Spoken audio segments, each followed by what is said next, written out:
Greetings and happy holidays, everybody. Today, I want to share with you a rare gift, perhaps one of the rarest comic books ever made. Now, fans of the Angry Video Game Nerd might be familiar with this little collection of broken games that he once reviewed, simply entitled Action 52. Suffice it to say, he didn't have a whole lot of fun with it. It sucks! Monkey butts like all the fucking rest! But the icing on this crap cake was a little beat-em-up game called Cheetah Men, which was hyped up to be the next big thing after the Teenage Mutant Ninja Turtles ran their course. There was even a Cheetah Men sequel game to Action 52, which is so rare that copies of the game go for hundreds or even thousands of dollars. And accompanying this rare train wreck of a video game was a comic book to promote the line of action figures that never arose from this franchise. And that's just what we're going to look at today. We're going to look at the Cheetah Men. Now, let's be fair. This property may be ridiculous, but it did have a nice logo going for it. Cheetah spots, and having pointed edges that almost resembled claws and teeth. It works. The rest of the cover is pretty generic. We've got our title characters, and rather beefy-looking ones at that, flanking the bottom, but most of the cover is dominated by what looks like Ra's al Ghul's crack-addicted brother. Having big eyes makes you look more villainous, after all.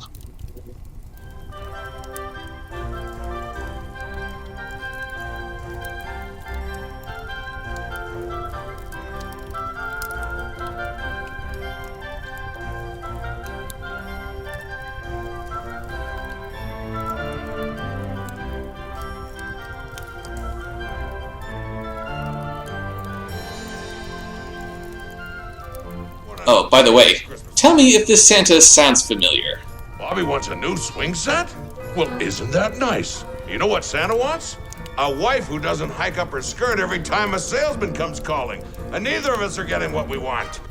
Is it John Goodman? Nah, too obvious a choice. This Santa is actually played by Gary Truck, who you might remember as the voice of Optimus Primal from Beast Wars. Can I get a slinky? A slinky? You mean to say you waited 2 hours in line to ask for a bed spring? That's it? Come on, kid, dream big. Next! Let's get one thing straight. I am commander of this group, and when I give an order, I expect it to be obeyed. Oh, Santa Claus Primal, the only thing I want for Christmas this year is a Transformers movie that doesn't suck. Seriously? Another Transformer joke? I know, I'm sorry. It's okay, honey.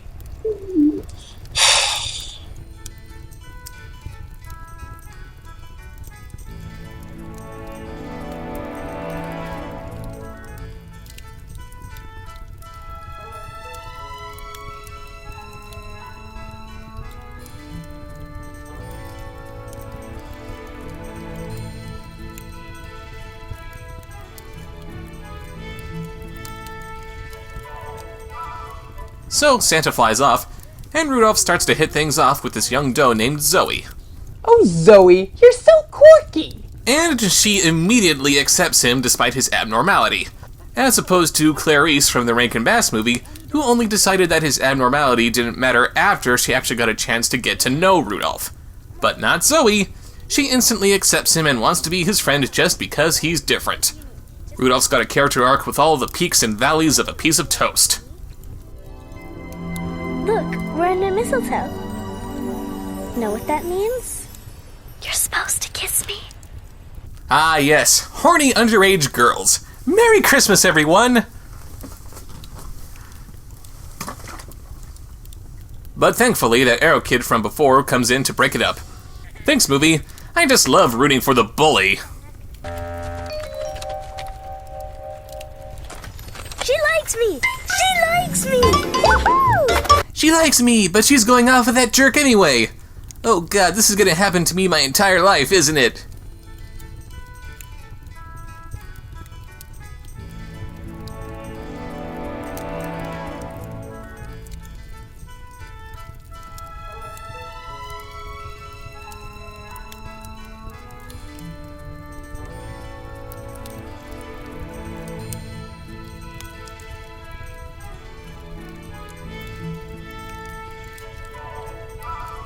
Meanwhile, Kate and Humphrey are getting ready for a nice holiday meal with their parents. Oh, okay. Let's see what kind of holiday they're celebrating. Alright, we've got some squabbling like couples do, some jokes with Humphrey's friend about married life versus single life. And it is the holidays after all. Joy to the cave. Okay, Humphrey. If you see some holly, bring that back too. 'Tis the season. And if you see the pups, send them home. Okay, love you, babe. That explains nothing. Come on, movie, you're trying to pass yourself off as a holiday movie, but you're not going to explain what holiday it's actually about? They mention holly and how it 'tis the season, so are they celebrating Christmas? Do they follow Christianity? Islam? Scientology? Communism? What? Speaking of the holiday season, they're supposed to be in Jasper, Alberta. Shouldn't we be seeing a lot more white at this time of year? Is Garth coming? I need him to see life in a cave. He and Lily have been living in the tall grass. They're just free spirits. You know the younger generation. Organic this, natural that. You're freaking wolves! Isn't everything natural and organic to you?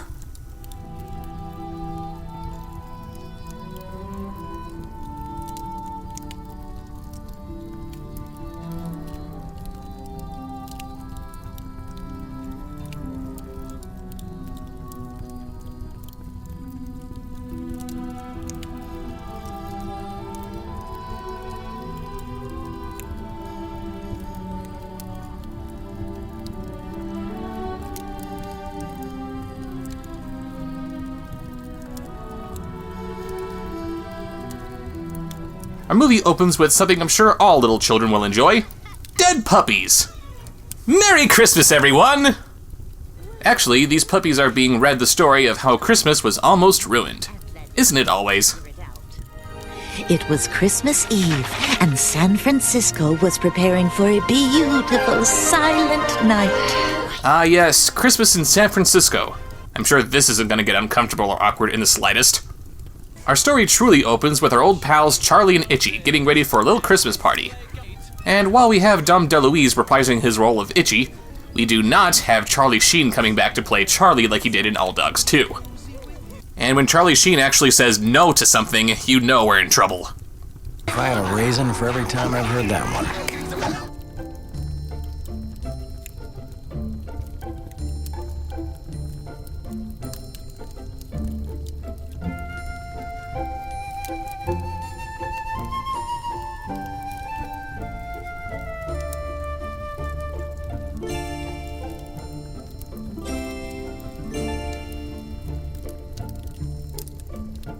They throw a little party to celebrate Rudolph saving this last Christmas, which is happening in a castle that looks nothing like Santa's castle from the first movie, and Rudolph walks off with his main squeeze, Clarice.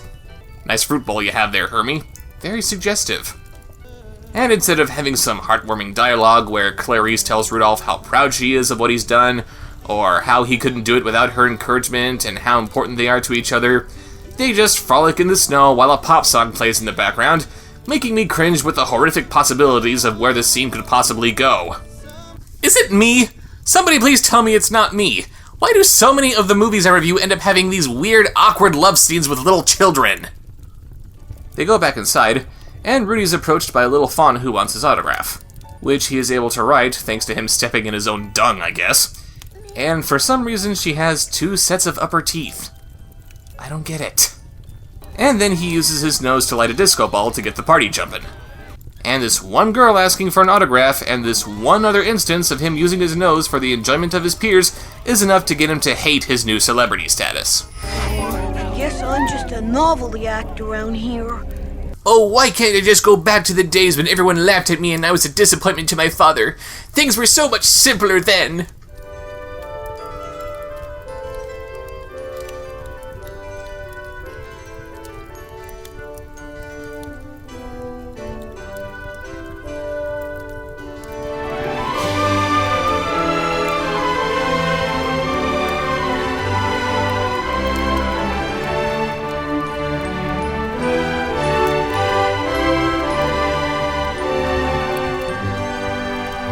They take the obviously not pirates into their factory where they make double bobbins, which lies just beyond this door, bearing the great elven law, "Only with fun will work be done."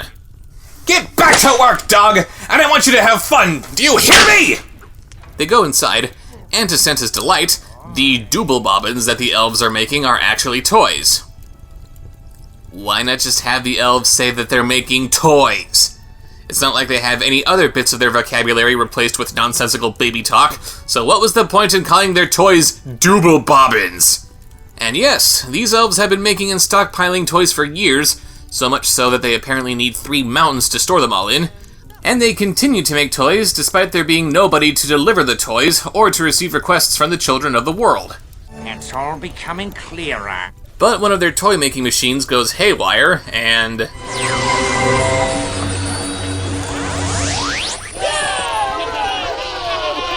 Okay, how many powers does that thing have? It can electrocute people, set things on fire, it can magically repair machines. I was only kidding when I called it the Matrix of Leadership. I didn't expect it to actually do whatever the writer wanted it to do. But Lex drops the ball, not unlike the guys who greenlit this movie, and it knocks over some of the elves.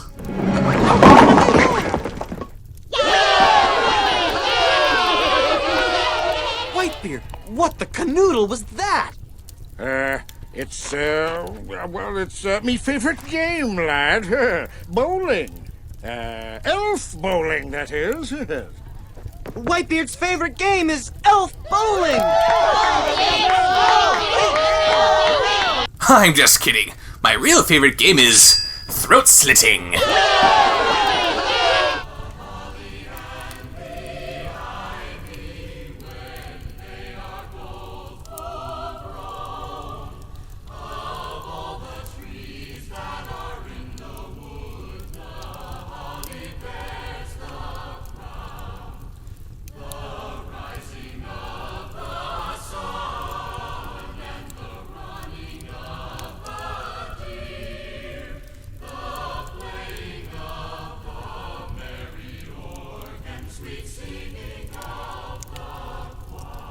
Must be a dog show! Our movie opens on Santa Claus and his dog, Santa Paws, observing this icicle, which is the source of all Christmas spirit. You know, it is amazing how often the first minute of a movie can introduce so many questions. Apparently, Christmas magic comes not from love for your fellow man or the spirit of the season. It comes from an icicle powered by the belief in Santa Claus/Paws. Of course it does. And what, do cats not get Christmas? They have paws. What about hamsters? Foxes? Koalas? No Christmas for them? Why imply that only mammals get Christmas? Fish? Birds? Reptiles? Are they not deserving of Christmas either? Santa's a speciesist.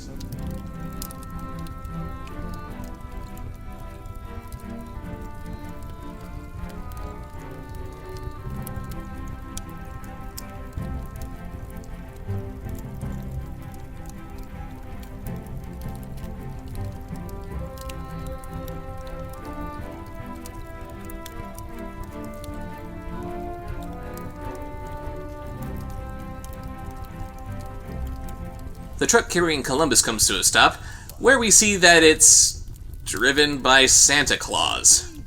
No, really, it's Santa Claus. And he puts his German Shepherd Diesel into the back, who volunteers to help Columbus take down the bad guys. I've done security work. Salvage yard. Nothing like sinking your canines into an intruder's arm, ripping it out of the socket, and going for the jugular. There's nothing like the taste of blood dripping from your lips. Merry Christmas, everyone! Columbus's family tries to catch up to him, but Diesel causes their van to spin out. Man, Diesel don't mess around, do we?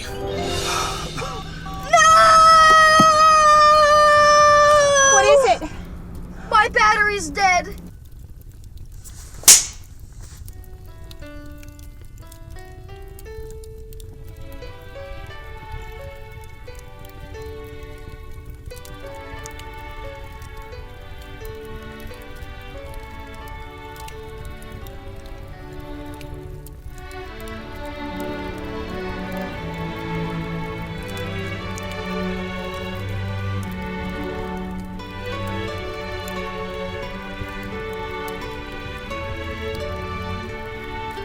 We then meet our supporting cast. An assortment of nuts. and my god, do they look hideous. Someone drew these creatures on paper, had to get approval by the director, and then they were modeled into the computer only to be approved by the director again. And this is what made it into the final film. Oh, but here's my favorite little detail on this peanut kid, Little P. Because his head is backwards and he has to be gangsta, yo. Anyway, look at his horribly malformed eyes. They actually gave his eyeballs capillaries. Too bad we don't see this kind of attention being given to bigger things like, I don't know, the plot. And also, I gotta question why this little detail when all they do is make him look really, really strung out. Oh man, why don't we do something to help that kid? Come on! Also, Cheech Marin plays a macadamia nut. Just so you know, this story is taking place in Russia, macadamias come from Australia, and this character is a Rastafarian played by a Mexican. And all I can do is shake my head at how a movie like this can share a DVD with the Snowman.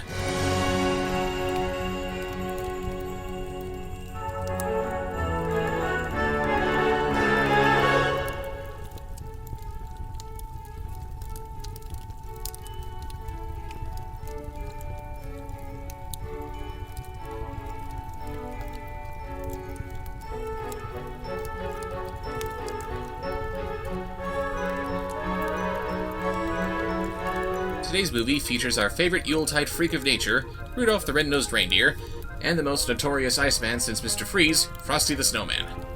It was produced by Rankin Bass, yet unlike our title characters' respective movies that had nothing to do with each other, this movie tries to tie them into a shared cinematic universe. Sadly, this idea wouldn't work until several decades after this movie's release, and even more sad, it would go back to not working again only a few years later.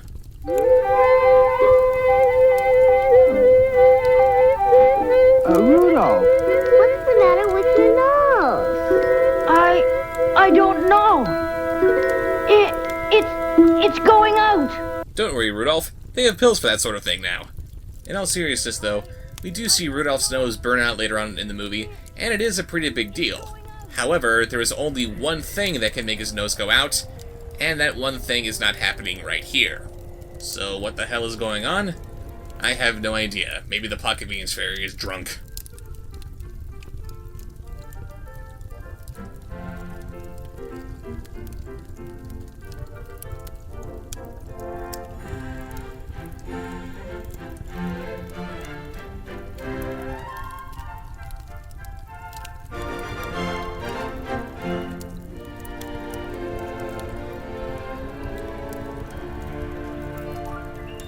After a few minutes of credits rolling by in beautiful Los Olivos, California, we open on a wedding being narrated to us by a golden retriever named Rusty.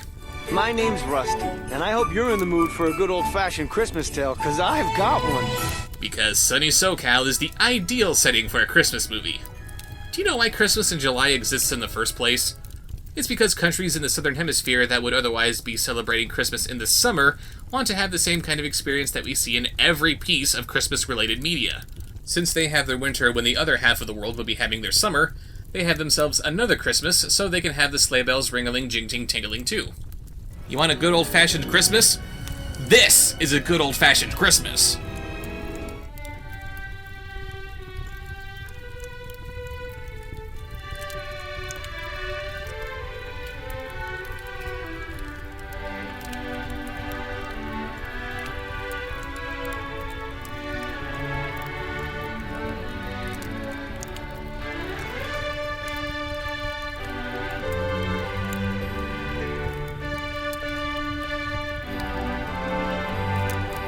His tongue is so chilly. That's what I'll name him. Chilly. His tongue is chilly?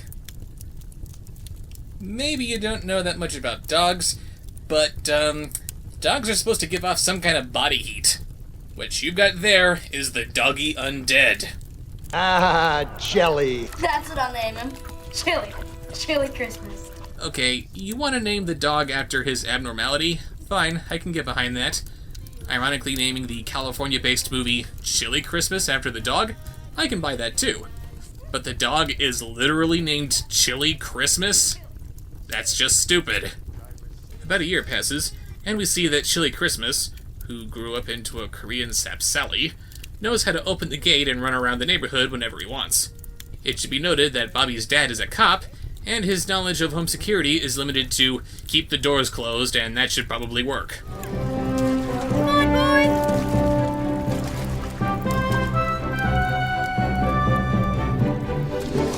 I think the movie's confused.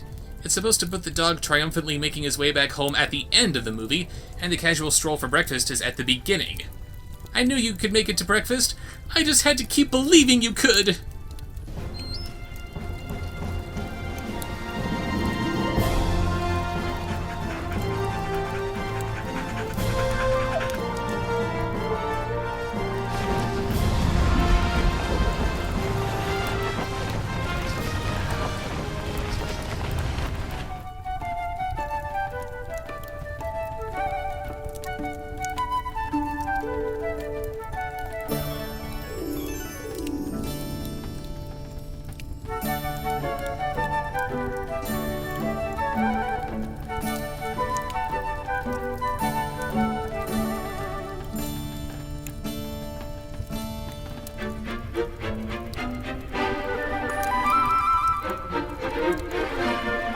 I even tried to help out one of the poorest orphanages in London. Know what happened? Fired you. Which meant I had to scramble for work. I found something, but it took me out of town for months. Know what I found when I got back? No. I found nothing. That orphanage I was helping? It closed down while I was away. I'd had no idea. There was one little girl I was ready to take in myself. Tammy! Tammy! But she was gone. They all were. Scattered out in the world to try and fend for themselves. You can imagine. Yes, I can imagine. I can also imagine Tammy being adopted by a kind, loving family with whom she lived happily ever after. Why didn't we see Tammy die?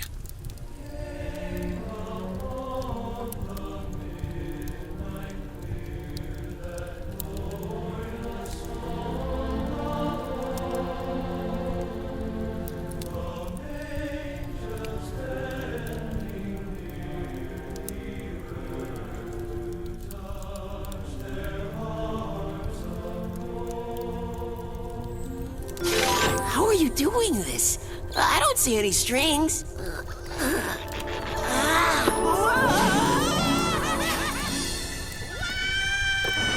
Walter! Where are you going? Holy shit! Walter, you're flying! After crashing into the snow in the middle of the woods, Walter arbitrarily puts the hat on the impact. And why does Frosty need to be rebuilt?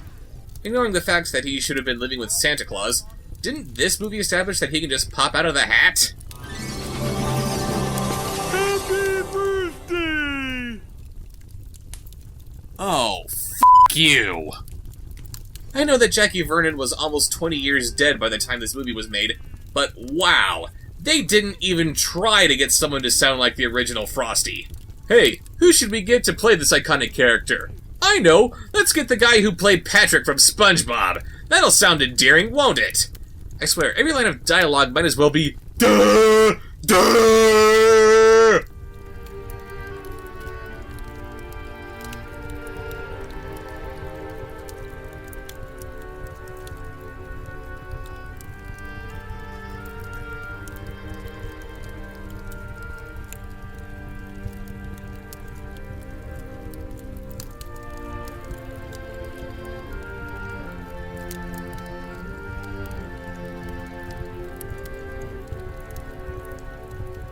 I'm not fooling around anymore, Crystal. I mean, I'm out of patience. Now, you tell me where those keys are, or somebody is going to get hurt. You wouldn't really hurt a little girl, would you? What do I look like, a nut job? I'm greedy, I'm not evil, which I think is important to point out are two completely different things. One is the foundation of our economic system, and the other, it's just bad. No. Let's back it up a bit and see how that would really go down. You tell me where those keys are, or somebody is going to get hurt. You wouldn't really hurt a little girl, would you?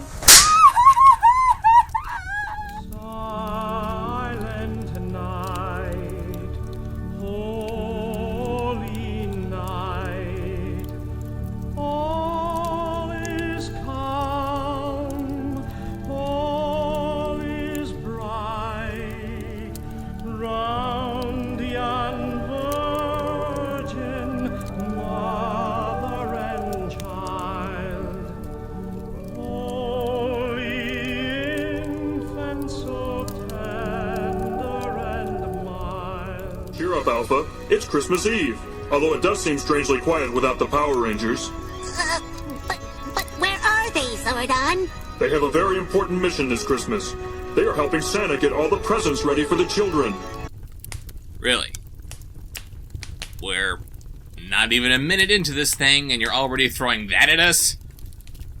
I mean, I know that the Power Rangers universe has some weird, crazy crap happening in it, but I never expected Santa Claus to be a part of that weird, crazy crap. And the Rangers are at the North Pole helping Santa? What happened to the Elves? Oh, that one's on me. They were delicious. I have it. I know how to get the Power Rangers home for Christmas. Now, Alpha, you said it yourself. They have a big job to do. I'll just put up decorations like everyone else around the world, then Santa and the Rangers will have to come. Now let's see. I'll need some Christmas lights and tinsel. But Alpha, you don't have a Christmas tree. I know, but the rest of my decorations are wonderful. And pre-programmed, apparently. I wonder what other holiday decorations they can whip up with 1 or 2 buttons.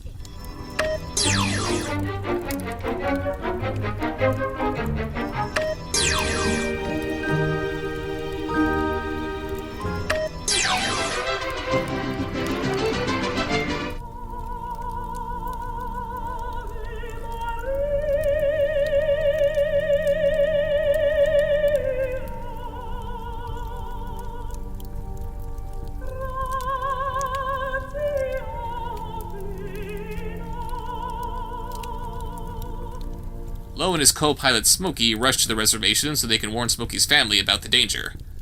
We then meet Smokey's family, starting with his son, who I can only pray to God is not named Brent. While he's playing with blocks and a little toy X-Wing, Grandpa Bear is working on something. And since this is based on the Star Wars Holiday Special, I have a horrible feeling that Grandpa is putting together something horrible. I'll tell you a secret. I find you adorable. I'll tell you a secret. I find you adorable. I find you adorable. I find you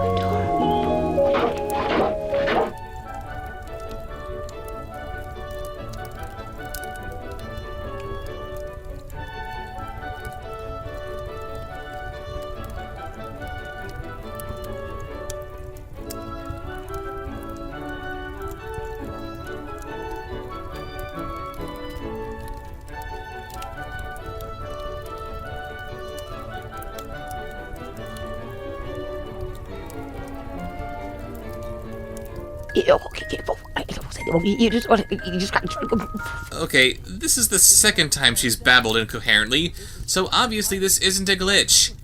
Is she a cat lady?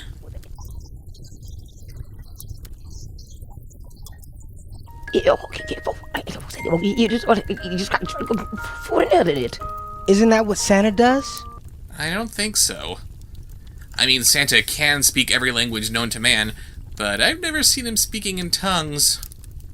Speaking of Santa speaking every language known to man, enjoy this clip of Santa talking to a little deaf girl in Sign.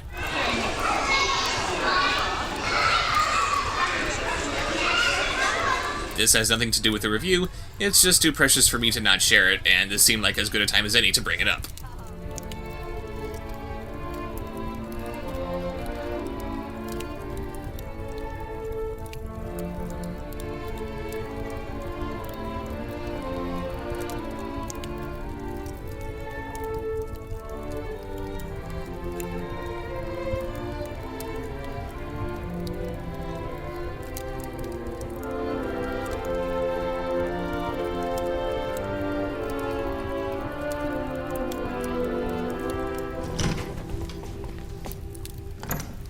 Santa Claus! Look, Santa. Come on, Santa. We have to get back to the North Pole at once. Only the Great Christmas Icicle can save Paws now. Why? Why are these movies so insistent that Christmas is some icicle? Why does Christmas have to be some icicle? Christmas is supposed to be about spreading love to your fellow man and trying to hang on to that love all throughout the year. Why would an icicle want to spread that sentiment? What does it get out of trying to spread that sentiment? How is it supposed to spread Christmas cheer from a vantage point where nobody can interact with it? Ugh, the sleigh conveniently arrives to take Santa to the North Pole. Why not take the car that can jump through time and space? But when they finally get there, shock of all shocks, the icicle has no effect. Maybe because it's just an icicle and shouldn't have any magical properties!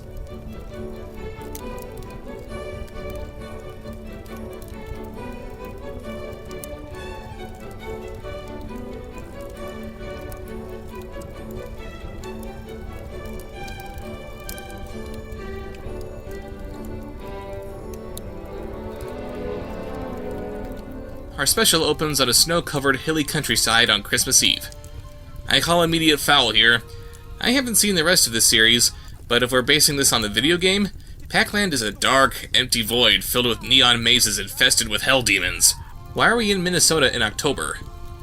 And this little Pac-Man in the title just looks bizarre. What's up with Pac-Man's eyes being on one side of his head? He looks like the homestyle One-O, who some folks say is a terrific athlete.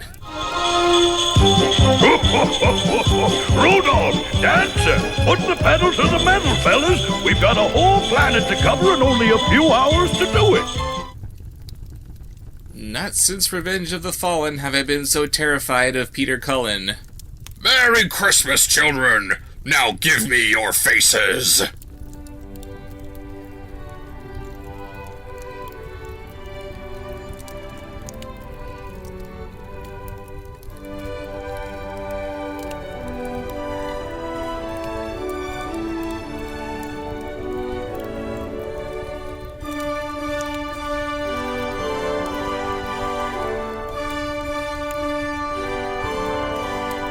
Today we're going back to an ancient, archaic time, way back when ponies were intended for little girls. All the ponies down in Ponyville like Christmas a lot, as is indicated by their decorating and singing a song which sounds disturbingly like the opening from the Candyland movie. Houses decked with lights glowing bright on frosty nights with a wreath on every door. Our sweet adventure begins today. Oh, how lovely we know it will be. Drifting through the air is the laughter that we share with our dearest friends once more. Great deals of candy will laugh and play, then we'll race to the gingerbread tree. One ritual that deserves some extra attention is the creation of the Here Comes Christmas candy cane, which is supposed to flag down Santa Claus so he remembers to visit their town. Oh, why does this happen every year? Because making the Here Comes Christmas candy cane is a Ponyville tradition. I know Christmas is almost here. That's why I'm trying to untangle the lights. Maybe you should leave that to the animals with thumbs.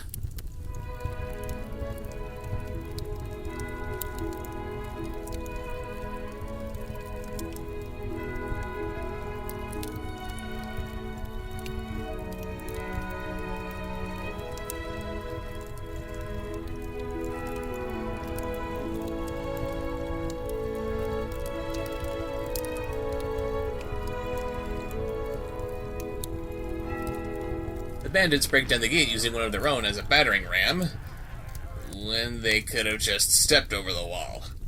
I can't tell who's dumber, these bandits or the architects who thought that this thing would work. The wise men use magic against their attackers, and...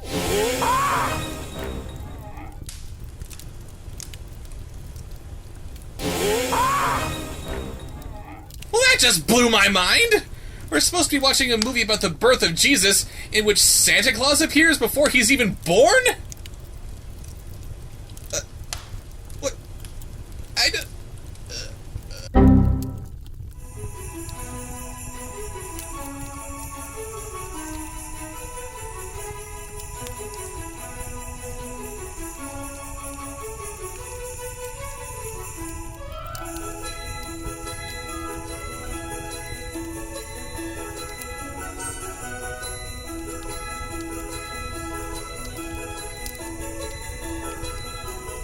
Later, during someone's special effects practice, you find a couple of meteorologist elves at the North Pole who are worried about the biggest storm in history looming on the horizon. Mayday! Mayday! Heads up! Seek shelter! Run for your lives! Grab the red phone! Not the red phone!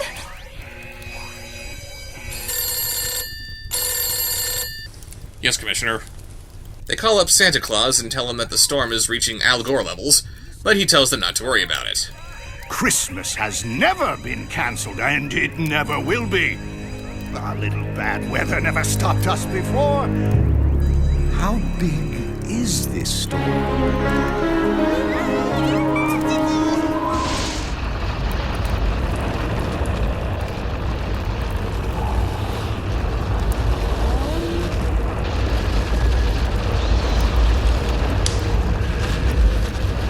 Nothing.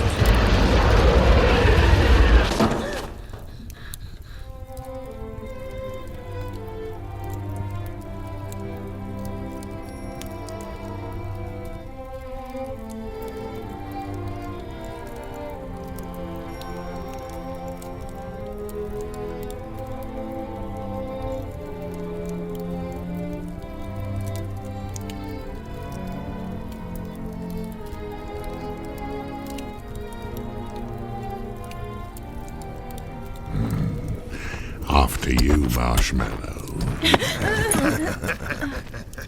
But I thought I was your lucky charm. You are.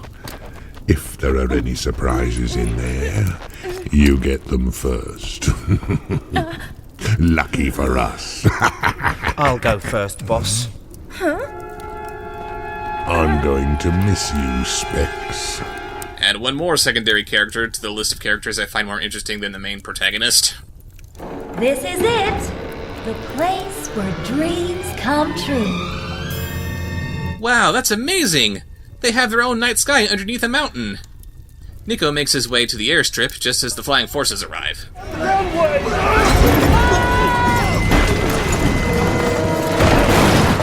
Hey, what's the bright idea, kid? Standing on the runway? Are you trying to ruin Christmas? My dad, I wanted to... Do you have any idea who we are? Of course he does. Everybody knows the flying forces. We're reindeer, we're not horses. We're Santa's flying forces. Ho ho! We're reindeer, we're not horses. We're Santa's flying forces. Ho ho! Oh my god, Santa's flying forces are absolutely fabulous. We're reindeer, we're not horses. We're Santa's flying forces. Hello!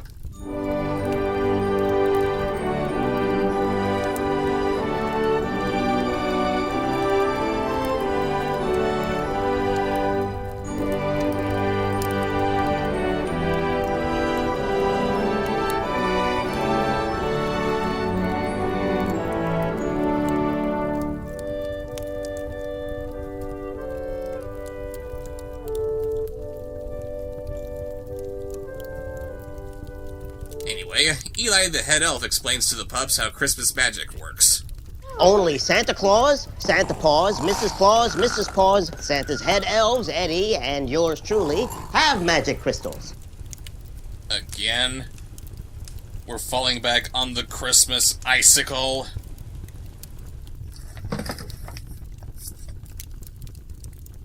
Ahem! Huh? Santa Pups, this is a very important lesson about magic crystals.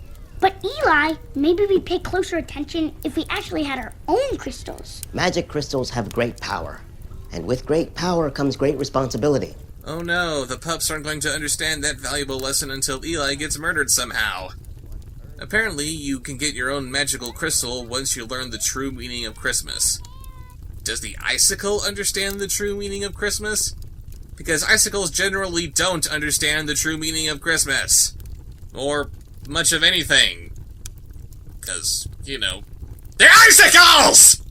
What makes the crystals magic to begin with? Why, Noble, that's a very good question, and one that just might require a field trip. In other words, you don't know.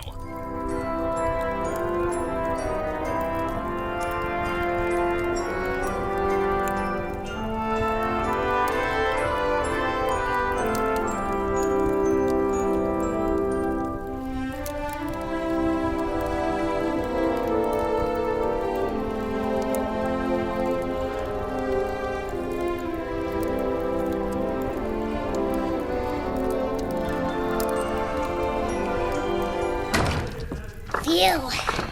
She would have dropped dead if she saw me, and we don't want that. And that's on a good night. You're a pretty good liar. I'm impressed. Me? I never lie. Oh, no? Then what was that about exploding pillows? I was merely being economical with the truth. I see a great career in politics in her future. NC gets an idea to talk to the other dolls downstairs. You mean they're alive? Of course. All dolls are alive. So, what's the plan? What's the plan? That's your first question? Not, holy crap, what do you mean all my dolls are alive? Don't look at me like that. I didn't know you were watching.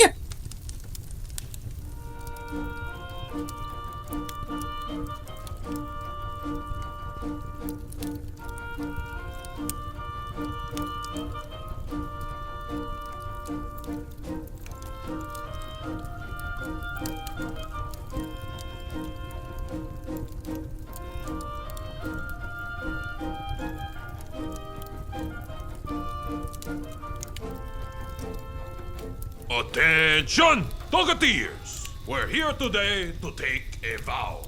A vow to devote our life to justice, to greatness and adventure. We are not simple dogs going about our day, sleeping, eating, playing fetch. If they're gonna have Artemis ride on a Roomba to give this speech, couldn't they at least keep him facing in one single direction? Alright, men, we're gonna show those Nazi bastards what for! Whoa, wait a minute, whoa, whoa, whoa. Wait a minute, hold on, whoa! Oh, that day. How can I forget? I detect sarcasm in your voice, Wagos. My name is not Wagos. It's... Quiet, let me think. I want to go home. Don't worry, Wagos. I'll get this whole situation sorted out. We will find our way back home in no time. Really?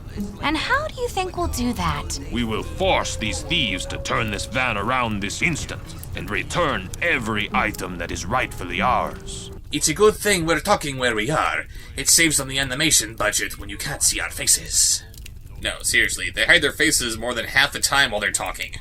I guess I should be thankful that we're spared that much more of this horrible animation, but it looks like the movie knows that it looks horrible and it's just trying to save itself from embarrassment.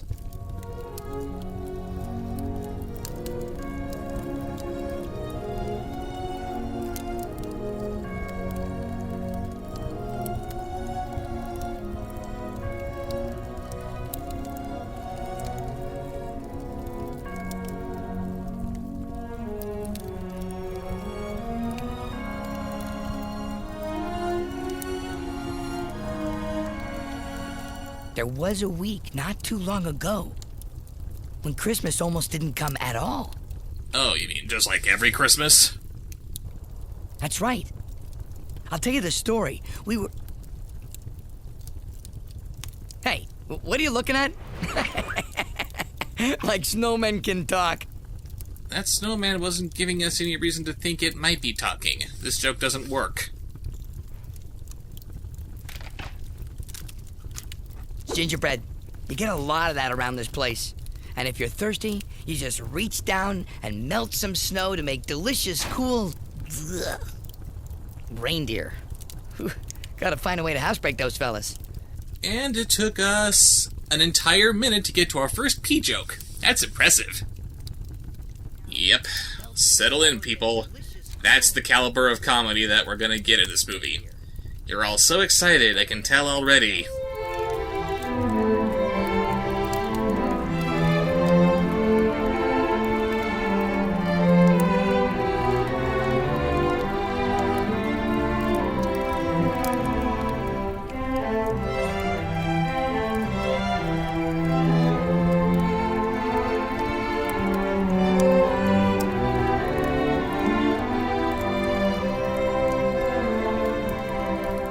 It isn't long before Nico bumps into this old buck named Tobias.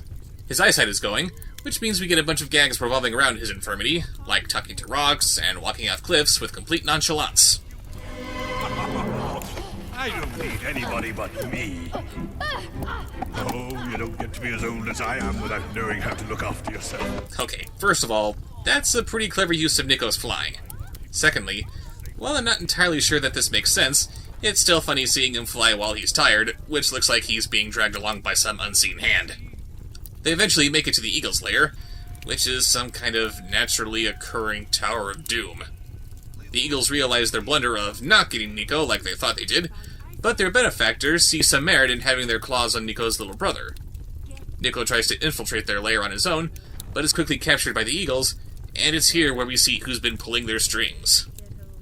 Who are you? Oh, I'd forgotten we'd never actually met. I believe you knew my brother. Black Wolf is your brother? Was my brother until you destroyed him.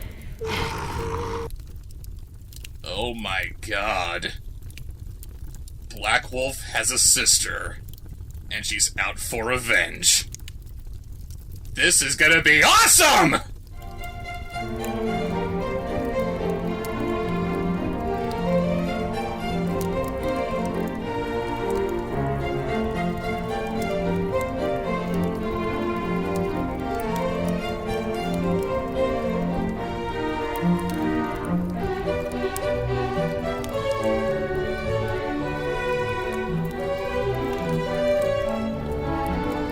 She takes Scrooge back into his childhood, where he grew up in Old English San Francisco.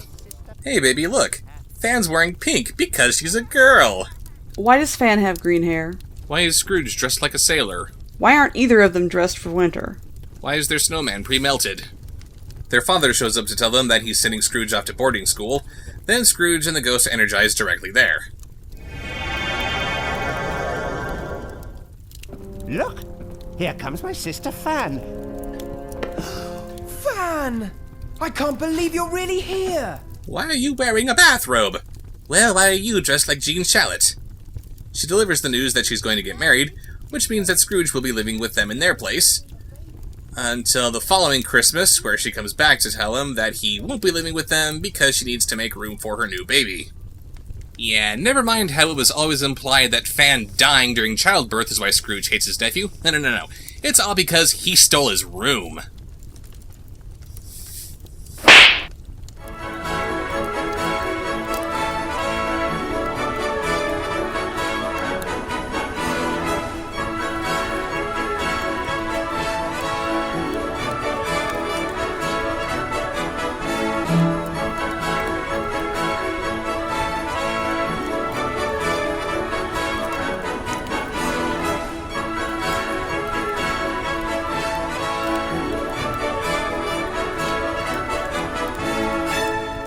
Landon spends the next several hours making a very special surprise for his dear sister.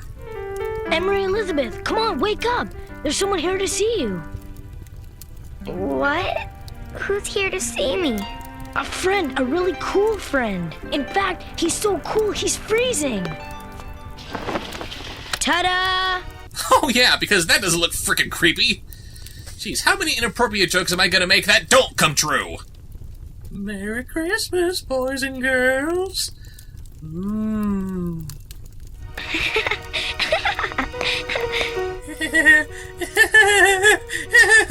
Mom! Even the music is creeped out by this guy. What's his name? His name is, Snowden. Snowden? The WikiLeaks guy? I'll tell you all about where Snowden comes from and how he saved Princess Electra and her kingdom, with a little help from his friends. We're gonna hear a story about how a snowman saved a princess and her kingdom. It's been a while, but we're diving into Tentacleino territory here, people!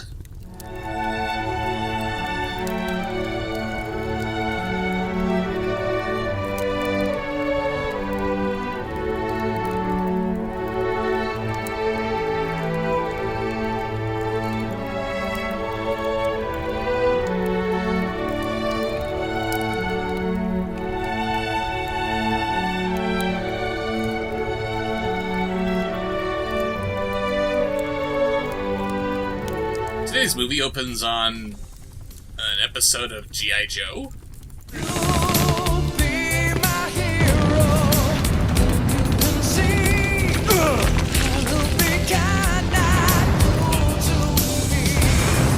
Ooh, easy listening. That's the kind of music you hear when having Nam flashbacks. It's alright, I know just what to do. America, fuck yeah! Coming again to save the motherfucking day, yeah! America, fuck yeah! There we go. This is all taking place in the head of our protagonist, whose name is, I'm not kidding here, Jesse Justice. I bring that up because not only is it an incredibly stupid name for someone who isn't a superhero, but we're going to meet some other characters later on, the names of whom include Toy Woman, Elf Girl, and Super Duper Guy. This is the kind of writing we had to look forward to in this movie. Anyway, after Jesse Justice is done with his Reb Brown fantasy, in which he crashes and burns, a fitting metaphor for this movie, we dissolve to him having breakfast with his father, who not only is a colonel in the Air Force, but is also looking incredibly young despite having survived the sinking of the animated Titanic almost 90 years ago.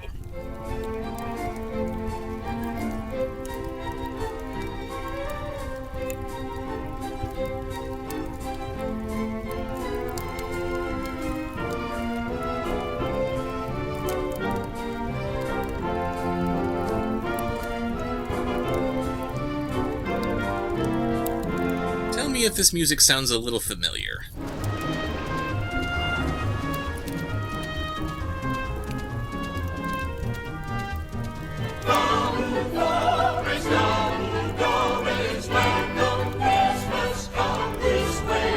But with this kind of imagery, they really should be playing this music instead.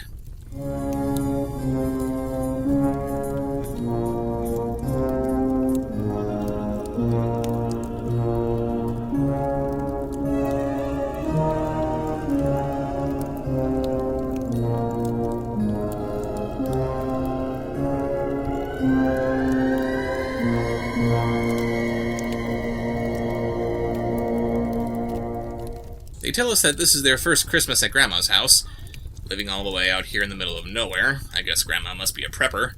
And the kids are worried that Santa may not be able to find them. What if he can't find us? Don't worry, kids. Santa will find us, no matter where we are. Santa always gets his man. But the snow starts to pick up, and they're soon trapped in a snowbank. This just in from the Weather Bureau. A severe storm warning is now in effect for the entire mountain region. All roads have been closed until further notice. Oh no! What about Grandma's? What about Christmas? Well, it'll be all right. We're safe here in the car. We'll just sit tight until the blizzard stops.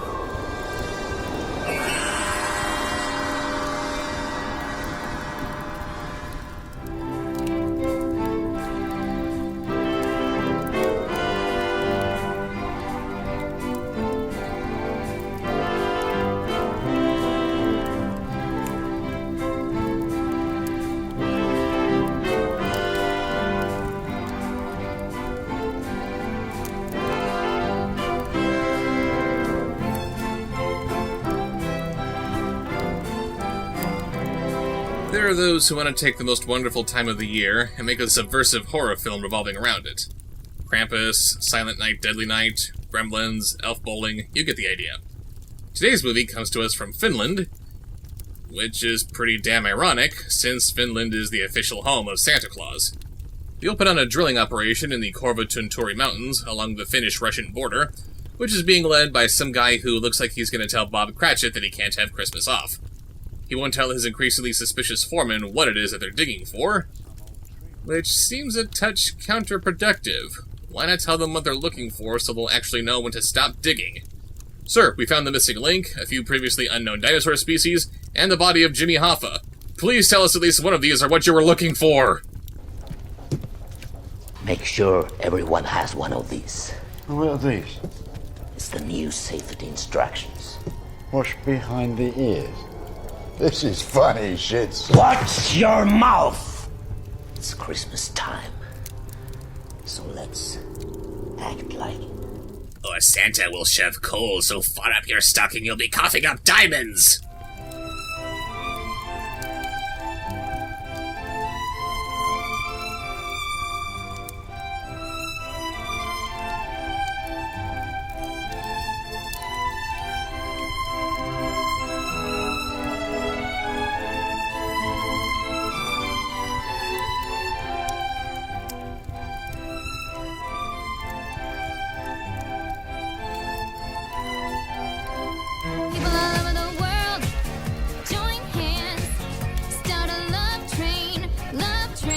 Then the cloud guy joins in on the fun, but with no one driving the bus, they fall into a wormhole.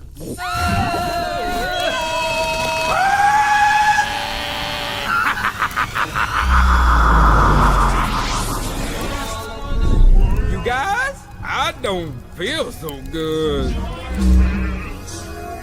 What's wrong, Cooper? I'm feeling weird.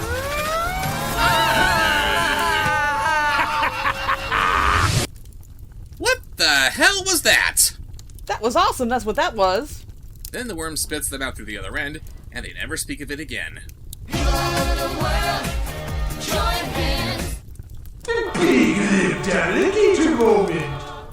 Just a friendly little reminder that we should never forget the jokes and memes of a once awesome channel.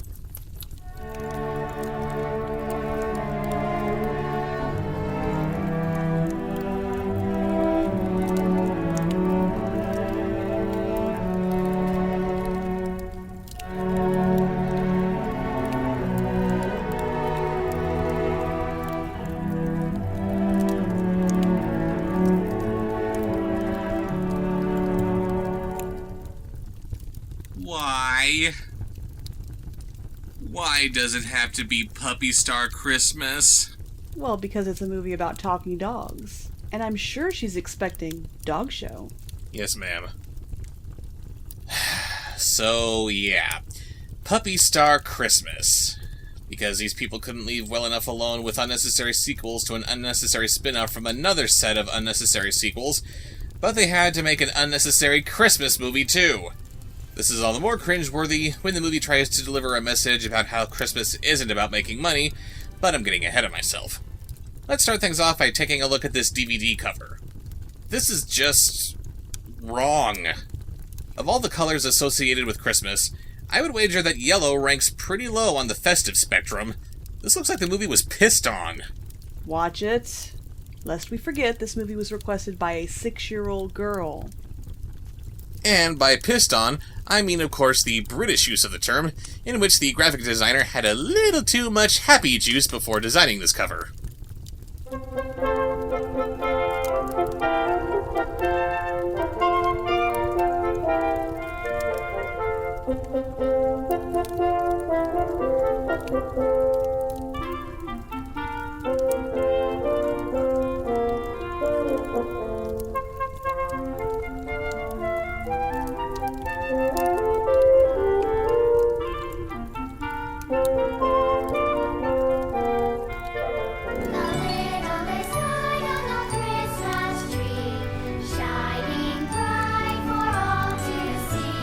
Brace yourselves, people. This is gonna hurt.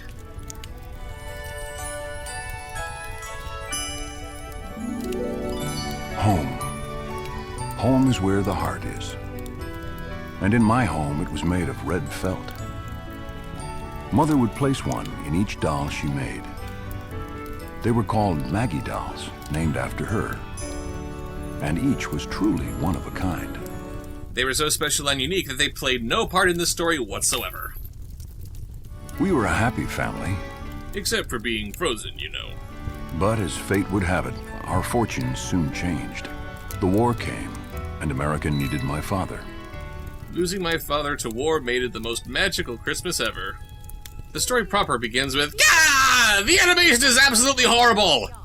Not only are the character models as creepy as hell, but they look like they're marionettes being handled by someone who has no idea how to use the controls. Would you buy a doll from a woman who moved like this? I doubt it!"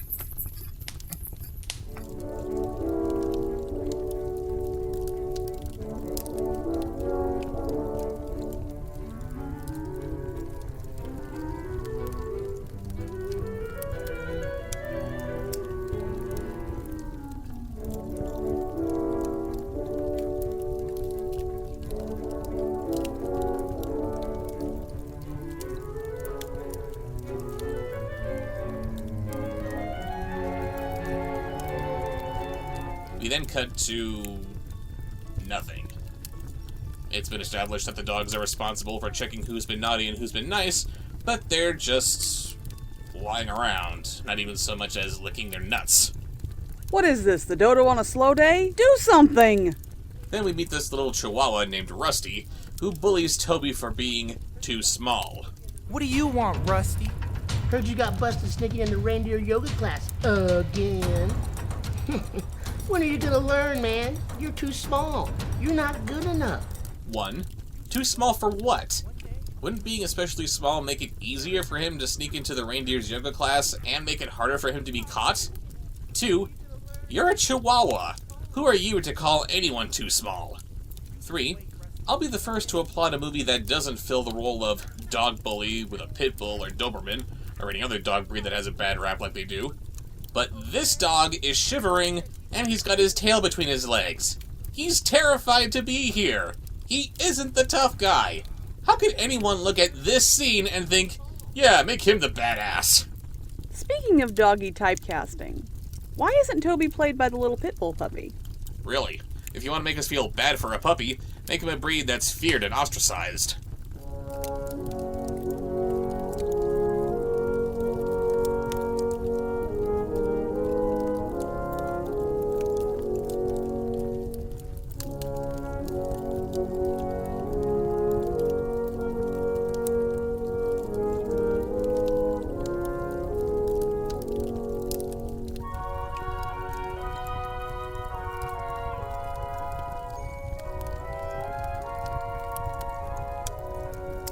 Better test this out. Let's see.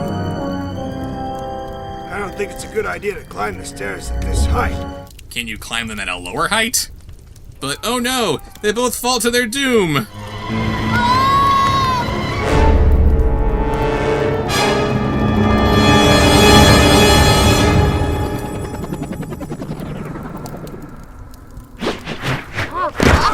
Where are we? Oh! Isn't that the flying fan? Wait a minute! Wait a motherfucking minute!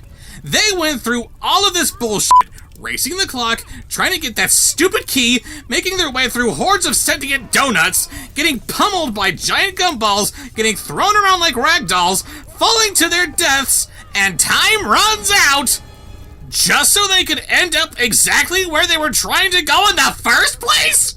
Are you telling me that they were going to succeed anyway, even if they did absolutely nothing? I'm sorry, baby, but I forget. What's the dragon's name again? Kuma. Thank you. I completely agree with Kuma.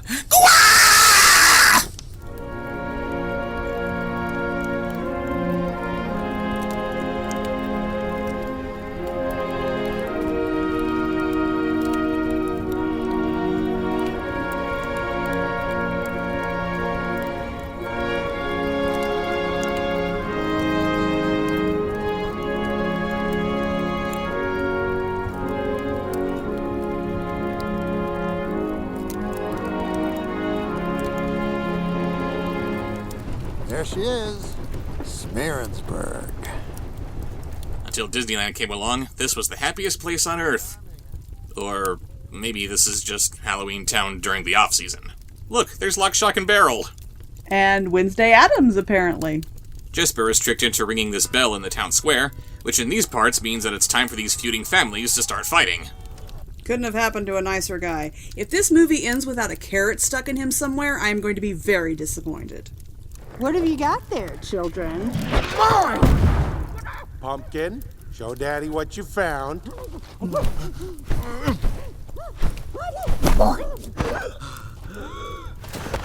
A postman? Give me a break. When will they learn? Hey, they've sent us another postman. Another? Time to run! He hides from the carnage in the nearby schoolhouse, which has had better attendance. Holy mackerel! Oh, the smell! Fresh out of mackerel. Only herring and burbot today. Merry Christmas, everyone! Miss Jessica from Santa Claus is Coming to Town rants about how she made the mistake in coming to teach at this little frozen podunk where they don't send their kids to school, and now all she's trying to do is save up enough money to get out of here, all the while swinging a knife around. It's so weird. Not so many years ago, if you wanted to tell the audience who your love interest was, she'd go all gooey-eyed at the sight of our protagonist, the focus would soften, maybe throw a little harp into the soundtrack. Nowadays, she has to be threatening our hero with violence, because... girl power? It doesn't make sense to me either. I stopped beating up people I liked in elementary school.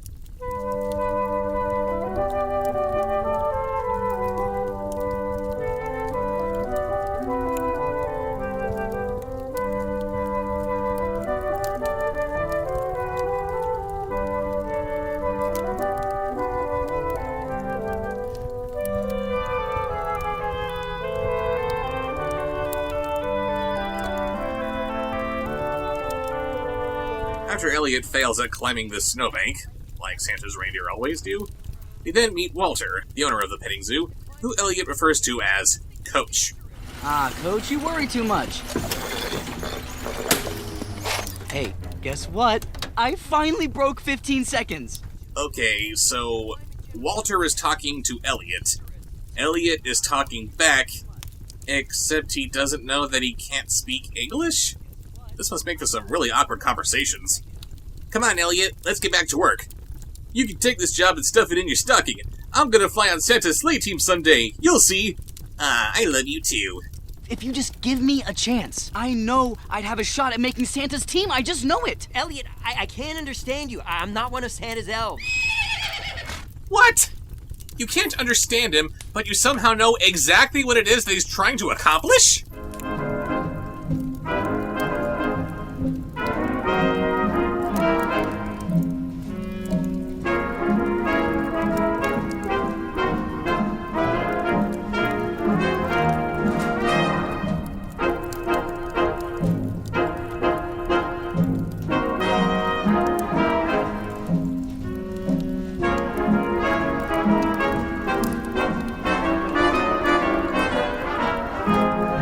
Are you thinking what I'm thinking? I think so, Scarecrow, but how could you have one partridge in a pair of trees?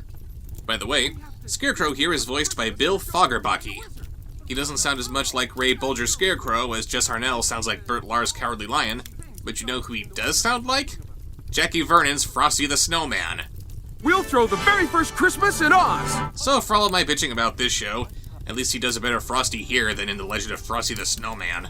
Happy birthday! Anyway, Scarecrow decides that the only thing they can do is recreate their own Christmas, when all they have to go on is Dorothy and the Wizards rambling about songs and dinner and stuff. Cowardly Lion volunteers to handle the food, so he goes to look for some stockings that can be stuffed with stuffing. Give me 5, now make it 10 of your biggest stockings. And they gotta be able to hold enough stuffing for a holiday feast. Stuffing. I think someone got his lions crossed. Oh god, that was terrible.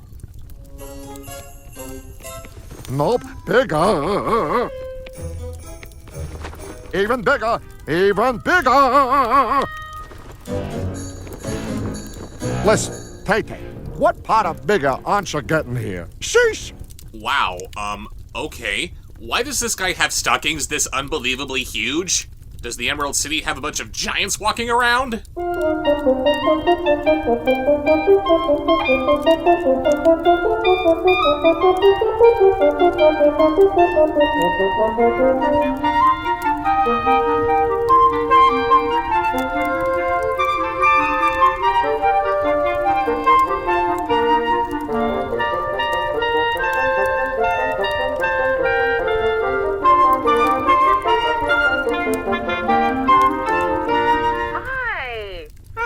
I just wanted to say Merry Christmas to you. Merry Christmas, Oprah! I'm gonna have to call you back. I have Dinah Shore on the other line. On the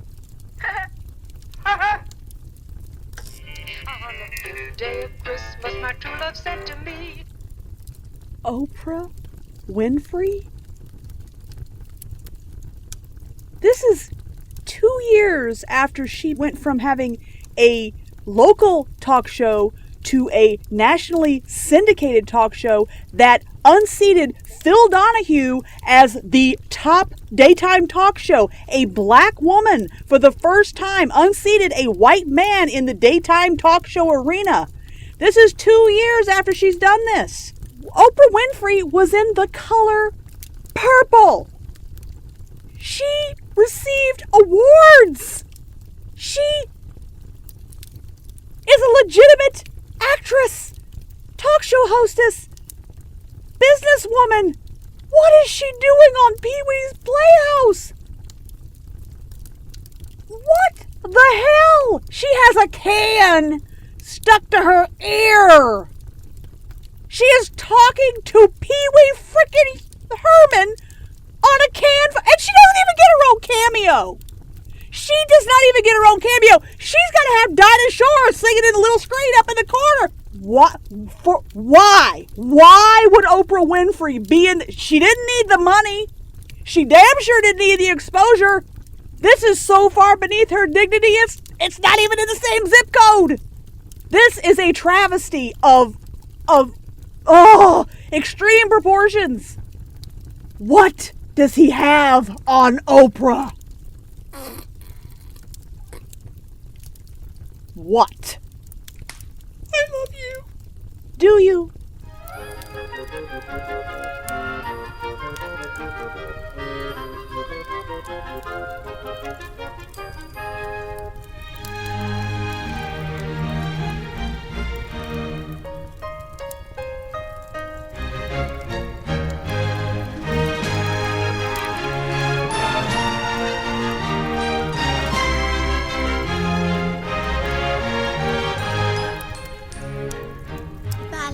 The story of the 4 rounds.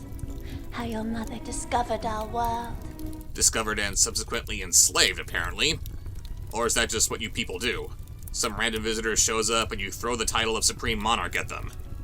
Also, is it me, or is this something that Drosselmeyer could have told her? I hope he has more of a role than we've seen so far. Nope.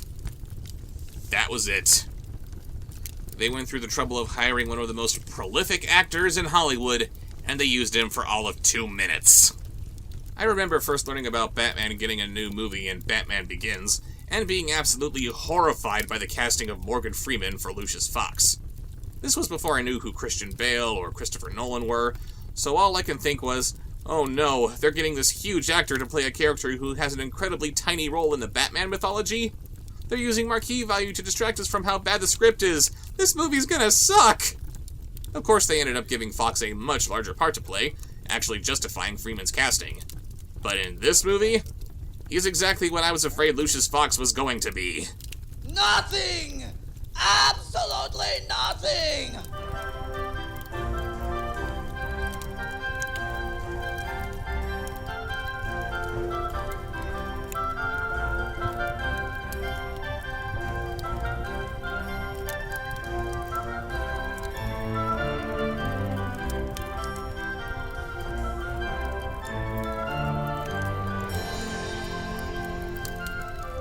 This is going to be the best Christmas ever! I'll wear my new pink boots in Central Park, I just can't wait! And then I'll sing in someone else's voice. What the hell's going on? A quick look at IMDb reveals that these girls have different voice actors for their singing. Not sure what the point is in hiring singers who can't sing, but it certainly is a novel approach. It's gonna be amazing! It's Friday, gotta get down on Friday. Everybody's looking forward to the weekend. This will be my perfect Christmas.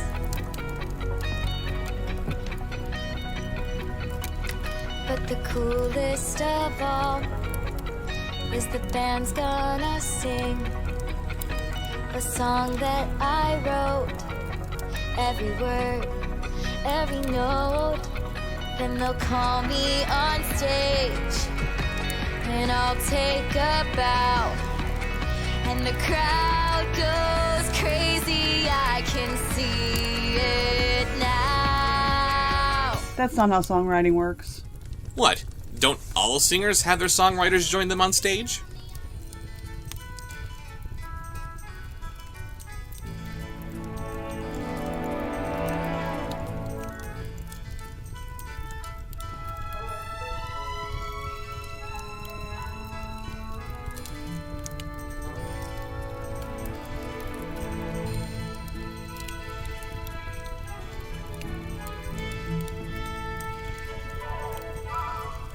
Want to watch a movie? Mom's gone, so it can be PG-13 or maybe even R.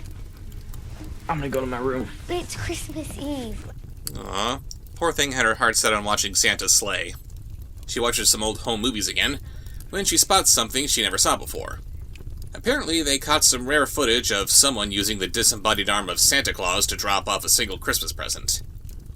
Yeah, this is a little weird. Let's just for a moment ignore how stiff and lifeless this arm is as it drops in and out of frame while awkwardly delivering this present. we're going to see that this movie's Santa Claus does his Christmasing in black leather gloves. Who, or what, did this video capture? She gets the idea to catch Santa in the act this Christmas, and since she offers to destroy her video evidence of Teddy's car theft in exchange for his help, he's on board to give her a hand.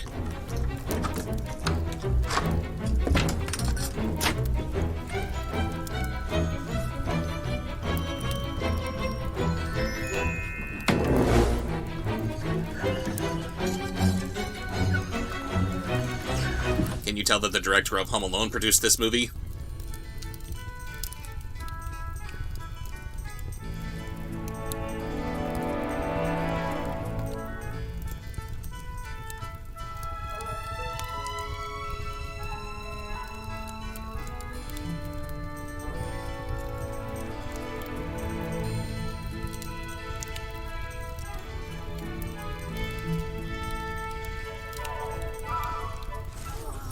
Look, Jack, look! I caught a snowflake! That's not just any snowflake, Spookly. That's a Christmas snowflake. Those are the very best ones. Look, everybody! Huh? Look what I caught!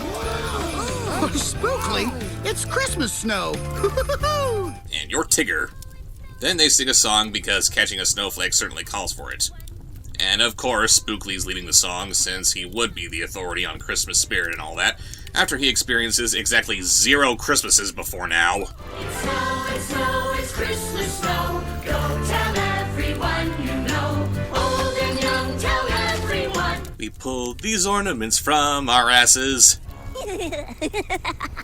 Gosh, Jack, Christmas snowflakes sure are beautiful. I love the look on Bobo's face here.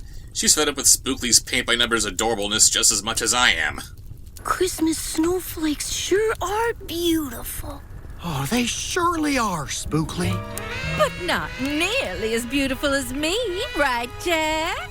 Thank you for giving her sleazy saxophone music, movie. Why are you trying to make me want to f*** a pumpkin?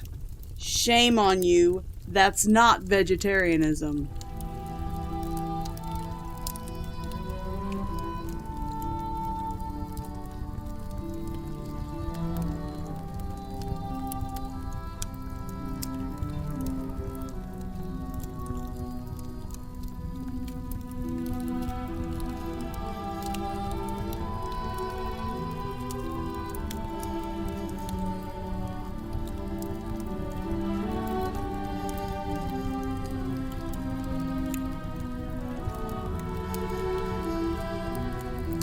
We open with GAH! Man, just throws you right into the madness, don't it?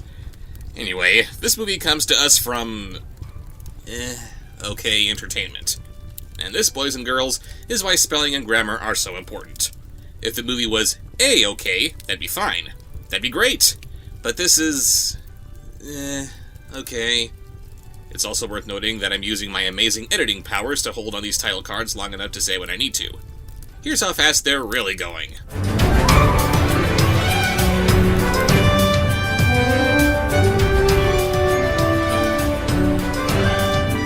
Yeah, not a good sign when the credits are so embarrassed by what they're crediting that they fly by before you can read them. Oh, but directed by Jay Surridge? This is the credit you want us to actually read? Okay, Mr. Jay Surridge, let's see what you got. We meet our main character, Bob, an inventor elf working for Santa Claus. Apparently, he's such a skilled inventor that he's created the motorized clock that already exists, and picture frames with no pictures. Our hero's a dumbass. Also, why did he cut holes into the ear flaps of his hat? Kinda ruins the point of having ear flaps, doesn't it?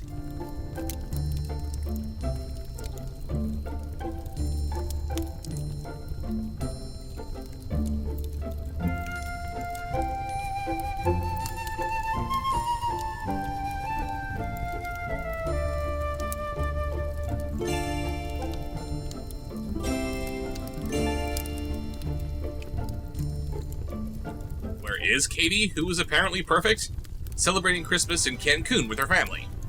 Unfortunately, she's not too crazy about the vista. Lamest Christmas ever. Really? Yeah. What kind of person would want to spend the best holiday of the year sitting on the hot beach with fruity umbrella drinks? Mexicans, apparently. Tourists to Mexico, obviously. It turns out that she's equally not crazy about her mom's new boyfriend, Bayformers alumni Tyrese Gibson. Oh, so that's what this is about. Bob. No, this is not about Bob. It couldn't possibly be about Bob, because that guy is not a Bob. He might be a Rob, but no, he's not a Bob. I was a Bob once, and only until after Raven started calling me Rob did I suddenly become cool. Well, cooler. To top it all off, Katie has to face the possibility of becoming a stepsister to... this. What are the odds my dad proposes on this trip?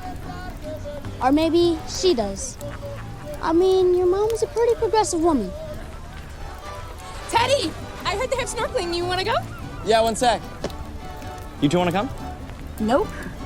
Yeah, thanks for asking, Teddy, but I've got horrible anxiety, asthma, and about 11 different allergies. Oh wow, I really want to beat this kid up. Shame on you. We are adopting him. That is the final word on it. You leave baby Urkel alone.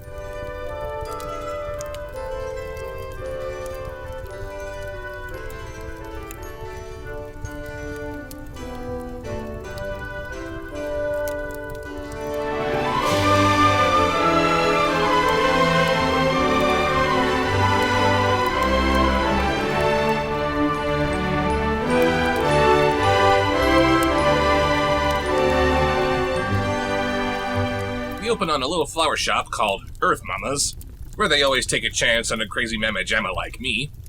And it's one of those regular, normal flower shops where absolutely nothing out of the ordinary happens. Holy crap, the plants have eyes! It's a Little Shop of Horrors Christmas special. And look at this bonsai tree. He has a tooth, implying that he had more teeth in his heyday. Most of these other plants don't have teeth, but some of them have teeth. Why do some of the plants have teeth? Do you want to go to bed with the knowledge that at any moment your houseplants might bite you? I don't. It's okay, baby. The plants are not going to bite you. This is just how the character designers anthropomorphize these plants. It's kind of like the brave little toaster. I mean, the toaster had teeth, but you're not afraid of your kitchen appliances biting you, are you? I'm a vegetarian because I don't want to eat anything with a face. Plants shouldn't have faces. F*** your veggie tails.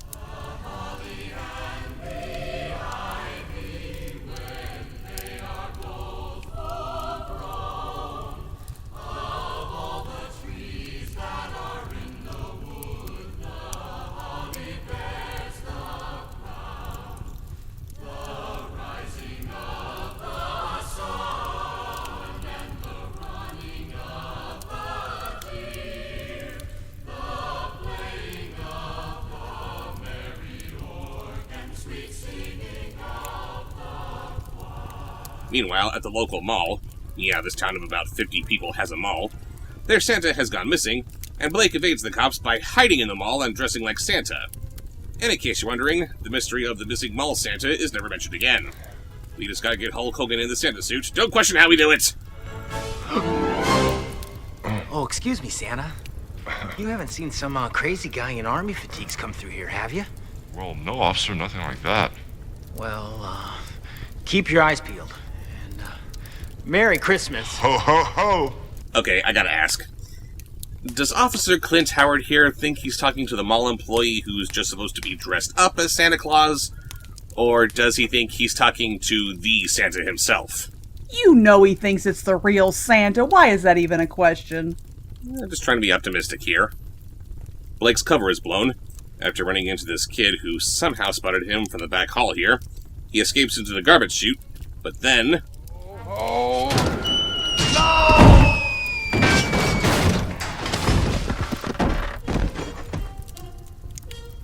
Another drunk mall Santa. How many drunk mall Santas hang out in the garbage chute? More than you'd think, apparently.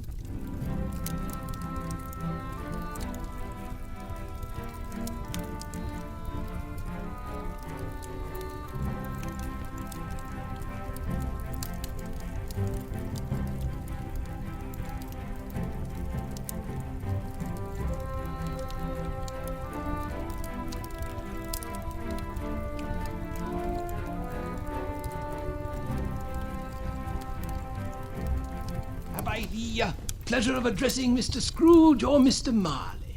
Thanks to the movie's use of motion capture, we are in the presence of Mr. Cary Elwes, and you wouldn't be able to tell without looking it up. Another of the movie's CG gimmicks is having its very small handful of actors playing multiple roles. Jim Carrey is a much more talented actor than a lot of people give him credit for, and having him play Ebenezer Scrooge and the ghosts haunting him is absolutely brilliant. One might question the point of Carrey playing the ghost of Christmas yet to come, since all he does is stand and point, but with past and present, it's like Scrooge's own subconscious is telling him he needs to get his act together. Unfortunately, that brilliance is undercut by some of the other members of the cast. We have Gary Oldman playing Bob Cratchit, and his son Tiny Tim? All that Tiny Tim does is sit, talk, and die off screen. Why do you need Gary Oldman to do that? Especially when he's just going to be dubbed over by one of the motion capture assistants. Meanwhile, Cary Bobby Wobbly Elwes is playing Portly Gentleman number 1, Scrooge's old friend Dick Wilkins, the fiddler at Fezziwig's Christmas party, and guest number 2 and businessman number 1. Why the hell is Cary Elwes playing extras? Because his agent sucks. Come on, Mr. Elwes, I'll represent you. I can't possibly do any worse than your current agent.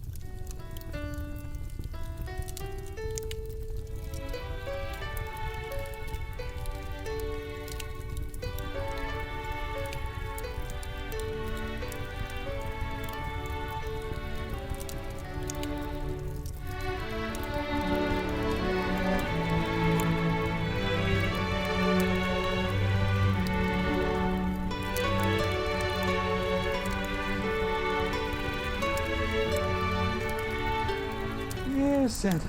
Mom. This penmanship is horrible! Ah! Ooh. Cookies? You'd think by now people leaving him cookies would surprise him a little less. Think, right? Mom? No. Wait. Whoa. Wait. What's going on now? Hey, guys. Where is he taking us? He's gonna light you on fire! Inside of the litter box. What the? Wait, why are we up on the roof? Is that where you are? It looked like it took you to Asgard. That was close. Let's see what we have here. Santa cam. Really? Santa. I gotta record this. I've been watching out for Santa for decades. I should probably record this. Tape. I need a tape. What do we got here? There's Santa.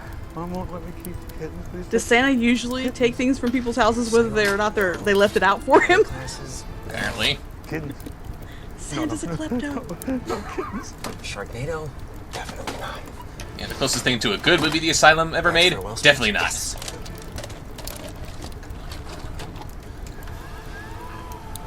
He forgot to be kind and rewind.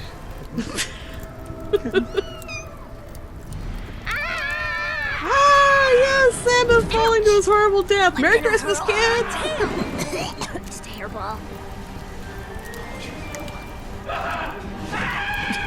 Death by kittens. Santa? That was weird. Guys? I think we broke Santa. Did they show him where the dead go to die? He's not moving. They just teleported off the roof. Hey guys, I think we broke him.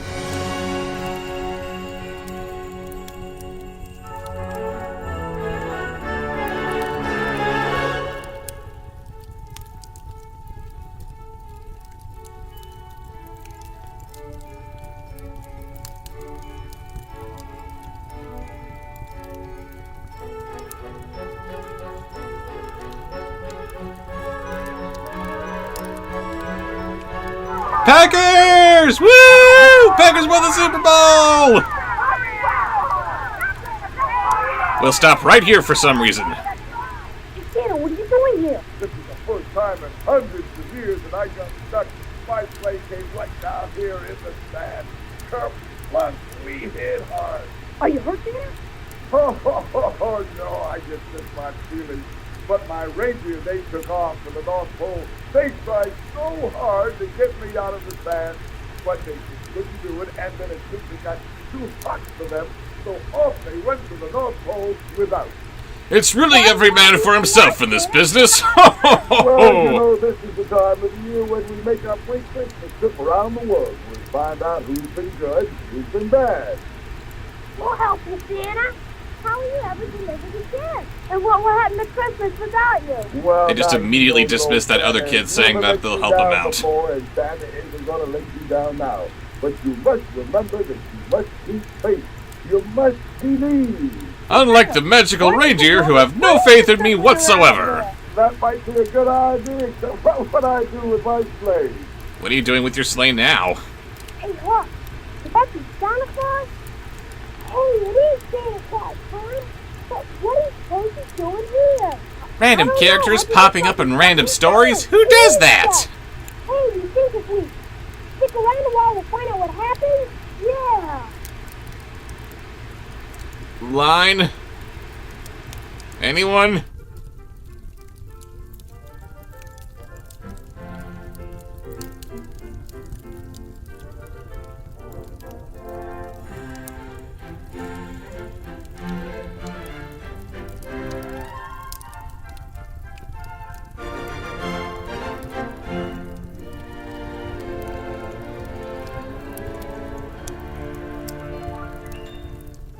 If only there was some way Daddy could have a Christmas tree.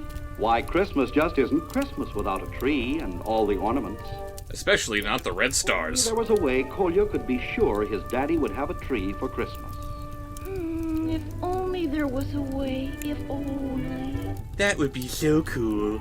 So cool.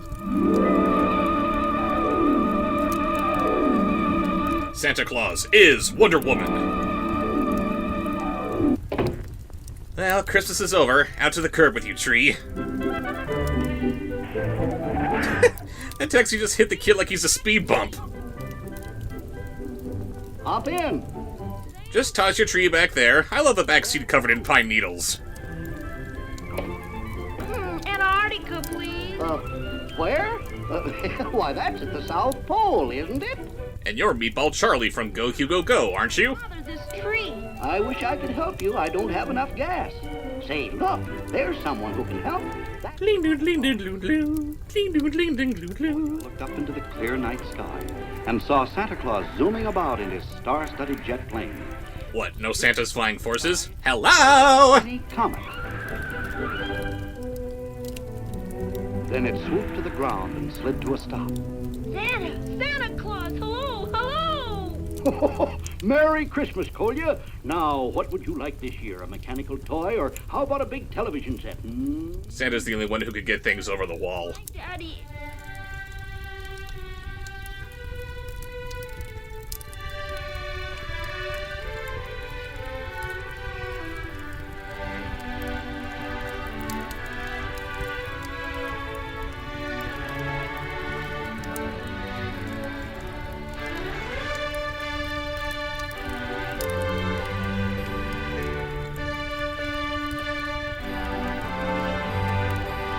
Puppets by Alfred Wallace. Okay, I like a good puppet show, but what the hell is that thing?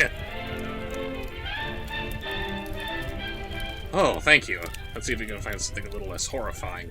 Like, I don't know, maybe something... Ah! Good morning.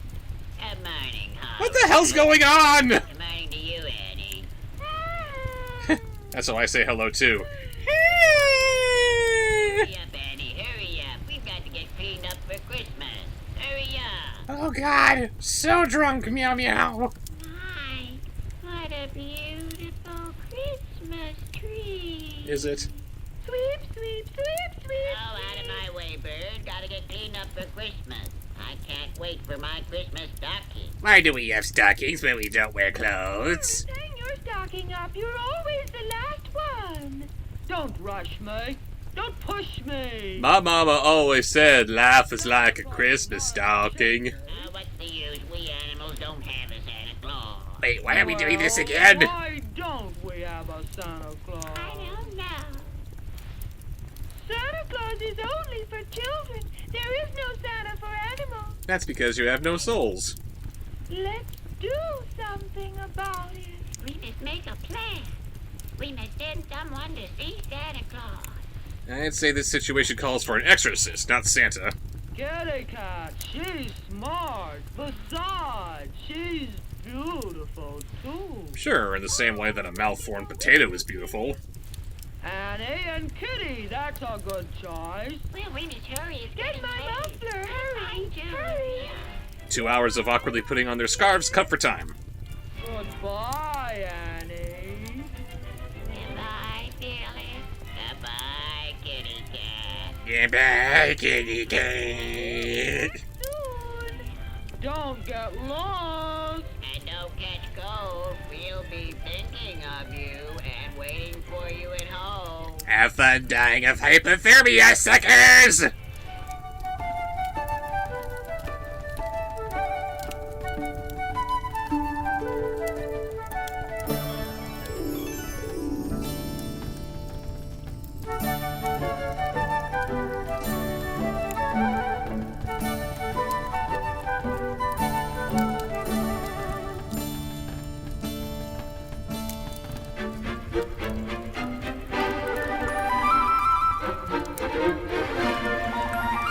Follow the bouncing pine cone. Oh, please, no. There's Douglas fir and Scotch pine. He's singing. What did we do to deserve this? Look fantastic. Buy 'em in the store. They're short and fat and tall and thin, flocked in snowy white. Hey, cover them with candy canes and lots of blinking lights. Oh, Christmas trees. Hey, Christmas trees. They all look more or less the same. Christmas trees, Christmas trees, a vision for one and all together now. Or not. There's tinsel and popcorn strings and little bitty angels. And what's that, a UFO? With ornaments that dangle. Above it all shines a star, oh so bold and bright. It's the spirit of Christmas in a golden light. And yes, all Christmas trees have stars on the top. Don't question it! Trees with lots of presents, large and small. Or none. Christmas trees, Christmas trees, a vision for one and all. Bow to your partner now. Oh sure, rub it in. I'm completely alone, squirrel! Standing proud and tall. Christmas trees, a vision for one and all. I love 'em all. And I forgot the last line of this song, so we're ending it here.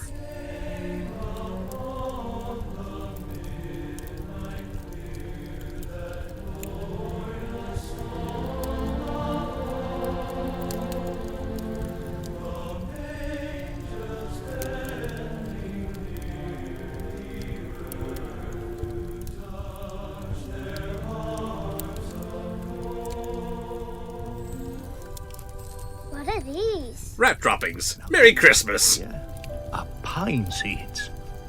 If we plant them in good soil, water, and care for them, with a bit of luck and Christmas magic, we shall have beautiful Christmas trees in a few years. Yeah.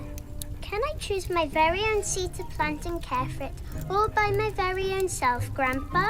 No, we've got bags of the stuff to get through by nightfall. Get to work! Closely, and you shall see that each seed is different. Big ones, small ones, thin ones, fat. Each one will grow up differently. And the really ugly ones will be decorated by squirrels and baby bears. Have to be patient. Look, Jackster, which seed would you pick? I'm thinking, this one. What do you think? I think... Grandpa, look at this seed. It looks exactly like the other ones. Oh, look here. Oh, I see. That is unusual. Unholy is more like it. Set it on fire! This one for sure, for sure. Ah, you're so cute. You're going to be my very own Christmas tree. I'm going to love and care for you, and I'm going to name you... Piney. Roll credits. Bing.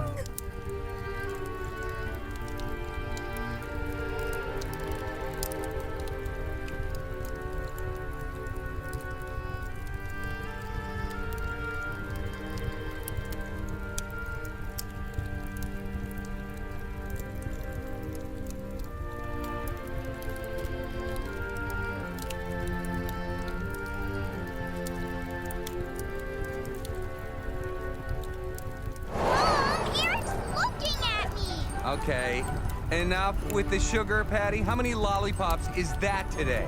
I lost count after 10. Don't worry, Dad. I got it. Hey, that's mine! Hey, settle down. Can't you see your mom is driving? And believe me, she can use all the help she can get. What's that supposed to mean? Only that your vagina makes you a terrible driver. I love you, honey. I said rough. Rough thing to say to Mom.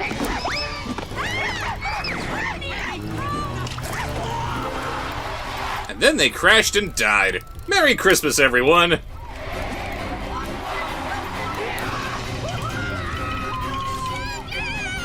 Distract me from life's problems, sugar!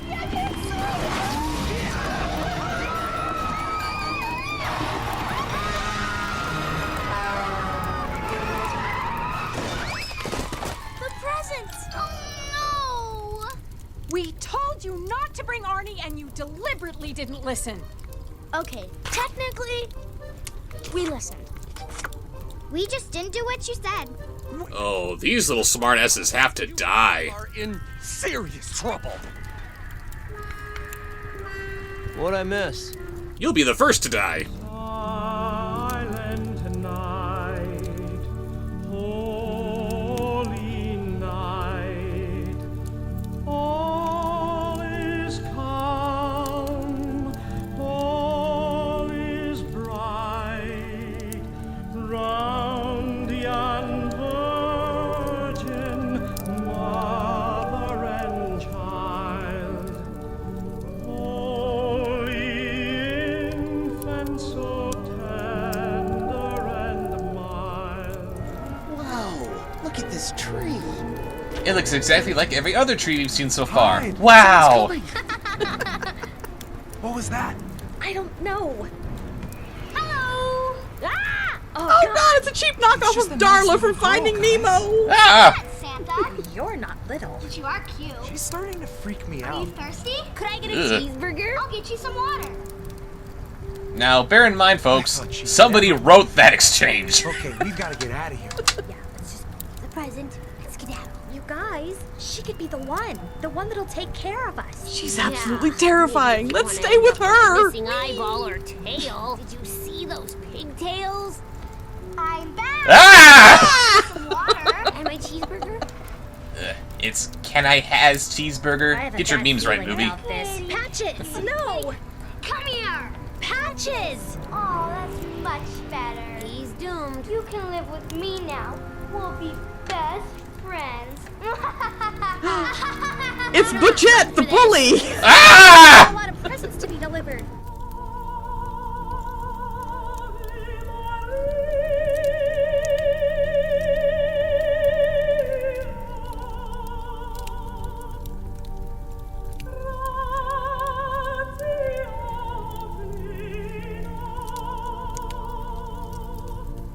What do I have for lunch? Good morning to you too, dear.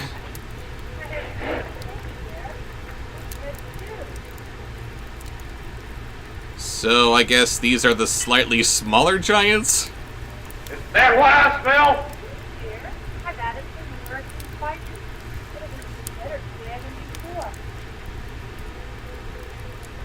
No, I smell something else.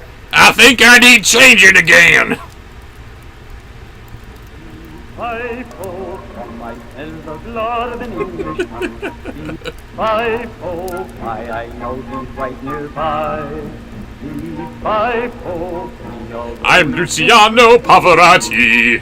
Five-o, he's right nearby, I know. He's hiding in the closet, if he's underneath the bed.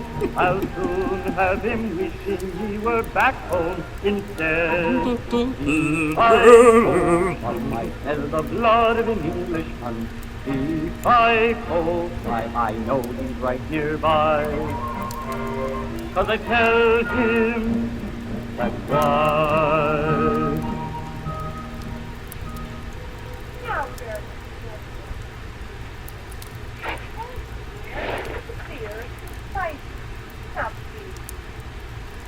All right, bring me some ale and bread. If I fall fed, bring me lots of ale and bread.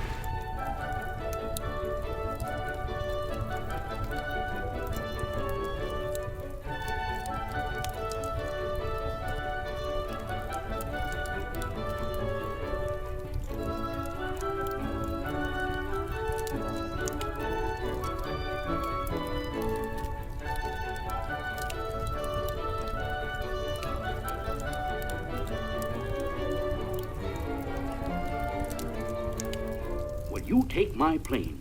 But you must reach your daddy in Antarctica before the clock strikes 12. I could take it myself, but nah. Clock strikes the first chime, climb aboard the Star Shooter and take off. Stop for nothing. That's a mighty long trip. It could be hard to do. Just keep going, for with the last chime at 12, the Christmas magic will stop. But Santa, it really would be easier if you took it. Merry Christmas! Don't hit the Big Dipper. Keep going south, and remember you must be there before the 12th chime. Oh, I see. Uh-huh. I've never been outside of Moscow before, but I see. The first chime? Yes, there's no time to lose. All right, I'll do as you say. Ah! This thing doesn't have any seatbelts! Antarctica! Let's go, driver. Santa's washing his hands of this. Off Collier went into space with the magic of Santa's Star Shooter. He clutched his decorated tree, his heart pounding with anxiety. His blood boiling away in the vacuum of space. The last jump. Yep, you're dead now, kid. Welcome to the other side.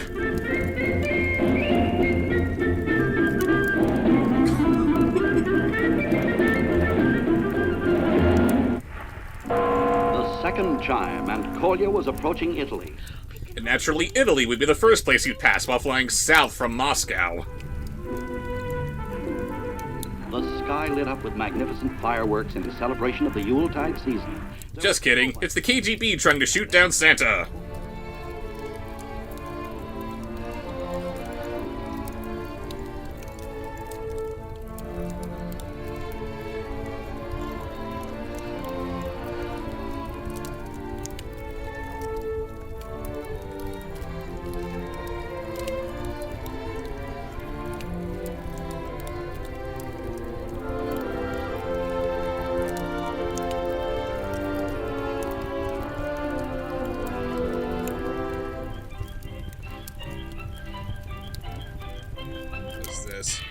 Ah! What in God's name is that?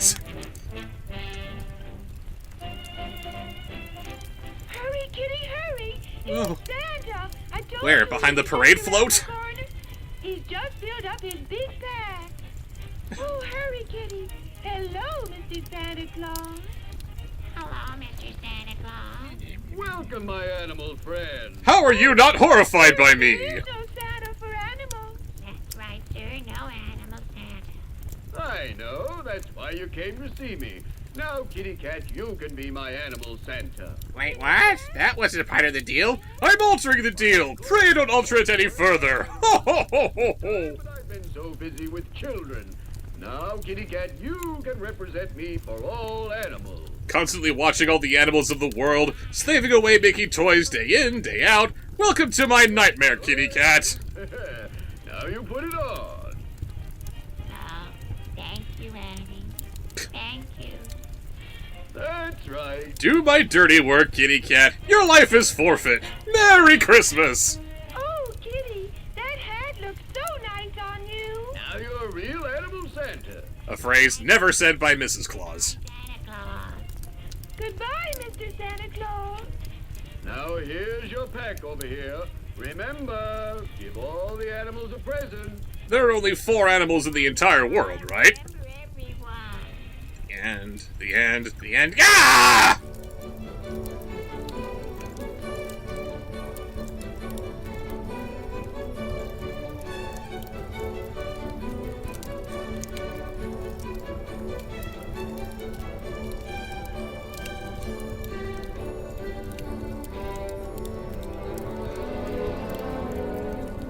Gee, just look at all these beautiful decorations.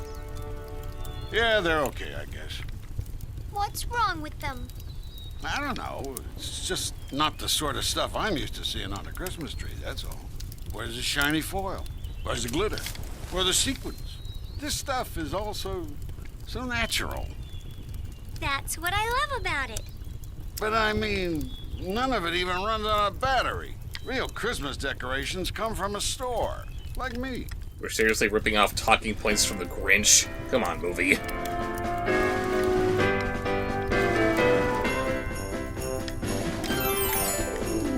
Nothing says Christmas like bright, shiny tinsel. Or characters singing in a new and different voice. Give me lights, give me action, a spectacular attraction that defies gravity. Picture this, dancing angels, silver ornaments, and more. Picture this, lights flashing red and blue. Every year it gets bigger, things are brighter and move quicker. It's Christmas with an attitude. Hey dog, do you want to try eating the Nutcracker again? By all means, please. Christmas like glitz and glamour. Nothing says Christmas like D-sized batteries. Yeah, your mom thinks so too. Everything glows, it's got personality. Picture this, neon snowmen holding signs flashing peace. Picture this, spaceships orbiting the tree. Wow, I was right, that was a spaceship on the tree. Why was there a spaceship on the tree? That's the way it should be. Can you see the possibilities? Now that's a Christmas tree. You're just cynical. Wait, has she been hearing me this whole time?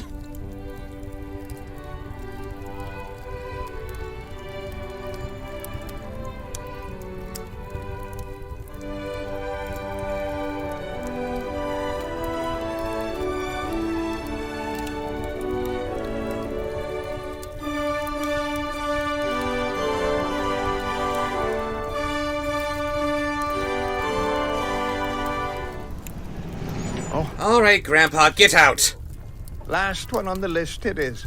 Looks rather empty, but I'll still check with the manager. Okay, Grandpa. Thank you.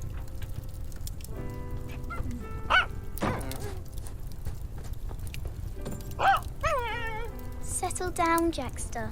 Grandpa will be right back. Oh no, the tree almost took Grandpa away too. Jackster! Tiny, you're here! Georgie! We've been looking for you all over town. I'm so glad we finally found you. Where were you? Nobody picked me. I'm so Why are you disappointed by that? Thank you when I borrowed your scarf. We looked everywhere. I told my family I didn't even want a Christmas tree unless we found you. But we're here now. Oh no. We're going to take you home just in time for Christmas Eve. Can you do that without singing?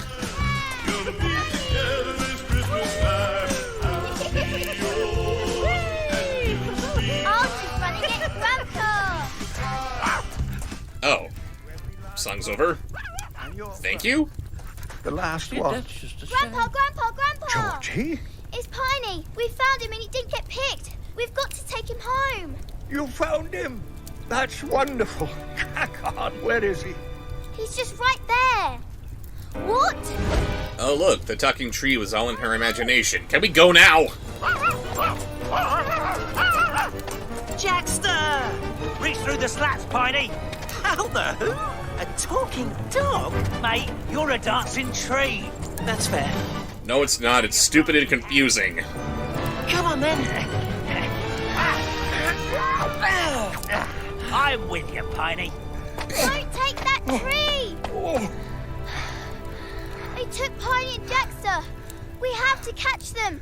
Grandpa, we have to. Don't tell your elders what to do, Georgie. Again? The roads are too icy to give chase. I'll call the recycling company and have them keep an eye out. Because dogs and trees are recyclable, huh?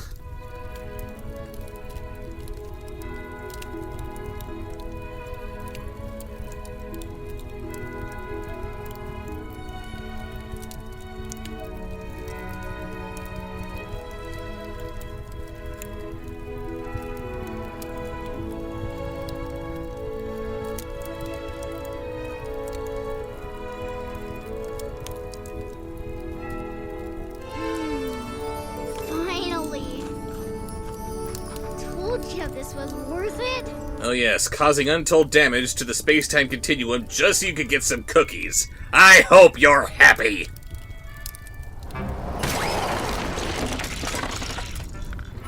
I call these... The bird scoop. Well, this you're gonna love. It's... The Ice Maker 3000. The Festooner is next. Come on, Patty. Let's just get the shoveling over with.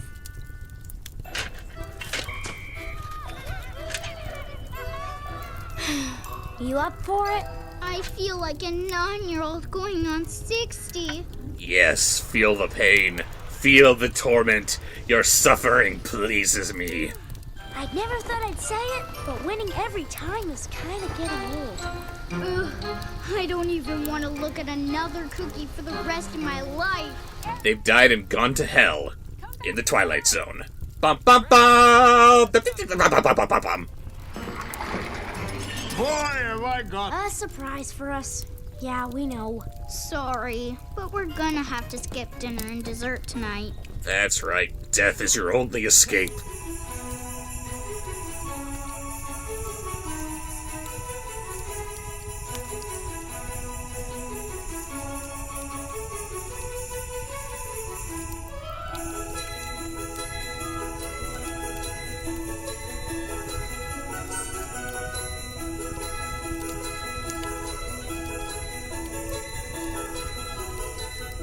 I always make sure to have plenty of sweat socks on Always hand. make sure to have plenty of sweat socks on hand. Excellent. Yeah, except with not that face. I mean, We are happy. We are. is that happy? Because for me, Yes. I'm like, that's an ass-burning story, in my opinion. Hey. You eat them slow and it's fine. It's Christmas ass I eat burning. them It's fine. slow, but if I eat 20 of them, it's not fine. So don't eat 20 of them. No. And always make sure to have plenty of sweat socks on hand. Happy holiday! Oh, shit. You're the worst. Best, you should have. Why did we give her a drink? It's Martinelli's. You're drunk on Martinelli's. Wow. All right, Bob. So from now on, all of your shows have to close with "It's Martinelli's." Martinelli's. Barry wins the French award. You're pretending to be excited. How are you in this family? It's okay. I am 36, and it is past 9. Or almost 9. That means bedtime now. Oh. This is where we're having all sorts of really serious emotional development stuff because we're trying to record your show. I lost my dad! He's sad and illiterate. Wow, Dad really failed you. I know. I was just gonna say, Dad. He left too soon. Dad is so pissed right now. Oh man. I'm not doing this. Ooh, Barry has a line on this one. No. She does. No. Why do you do this? Because Raven was feeling that you were a bit underrepresented. Underrepresented in the story. Bitch. No. I thought of that. You okay? Yes. Oh, you split. Just a little bit. Just a little spill. Party foul. Party I foul. thought you were gonna barf. Mom's gonna get. You were like, oh. No, I just I felt water drip on Yeah, my no, beer. I just saw you. Okay. Bob knows what We all knew it right away. The little. Okay, alright. It's ironic that Dad absolutely could not stand Frosty the Snowman, but he loved with a passion Hanky the Christmas Pig. Mr. Hanky. You're a Mr. Hanky! You're Mr. Hanky. You're a towel. You're a towel. Just shove it in between two tortillas. Wow. Yeah, sorry. Those are tortillas! Those are tortillas! Damn you, Bob. Wow. Please tell me you're including Mrs. Pig's. It does. It does. For something. It's gotta be in there somewhere. I will find a way to squeeze it in. You should find a way to squeeze it in. Speaking of squeezing it in. And that's on the blooper reel, because we were all way too perfect on that. Remember, this is a happy holidays. We are pretending like we're not, like we're functional people. This is the blooper reel, and we're being honest.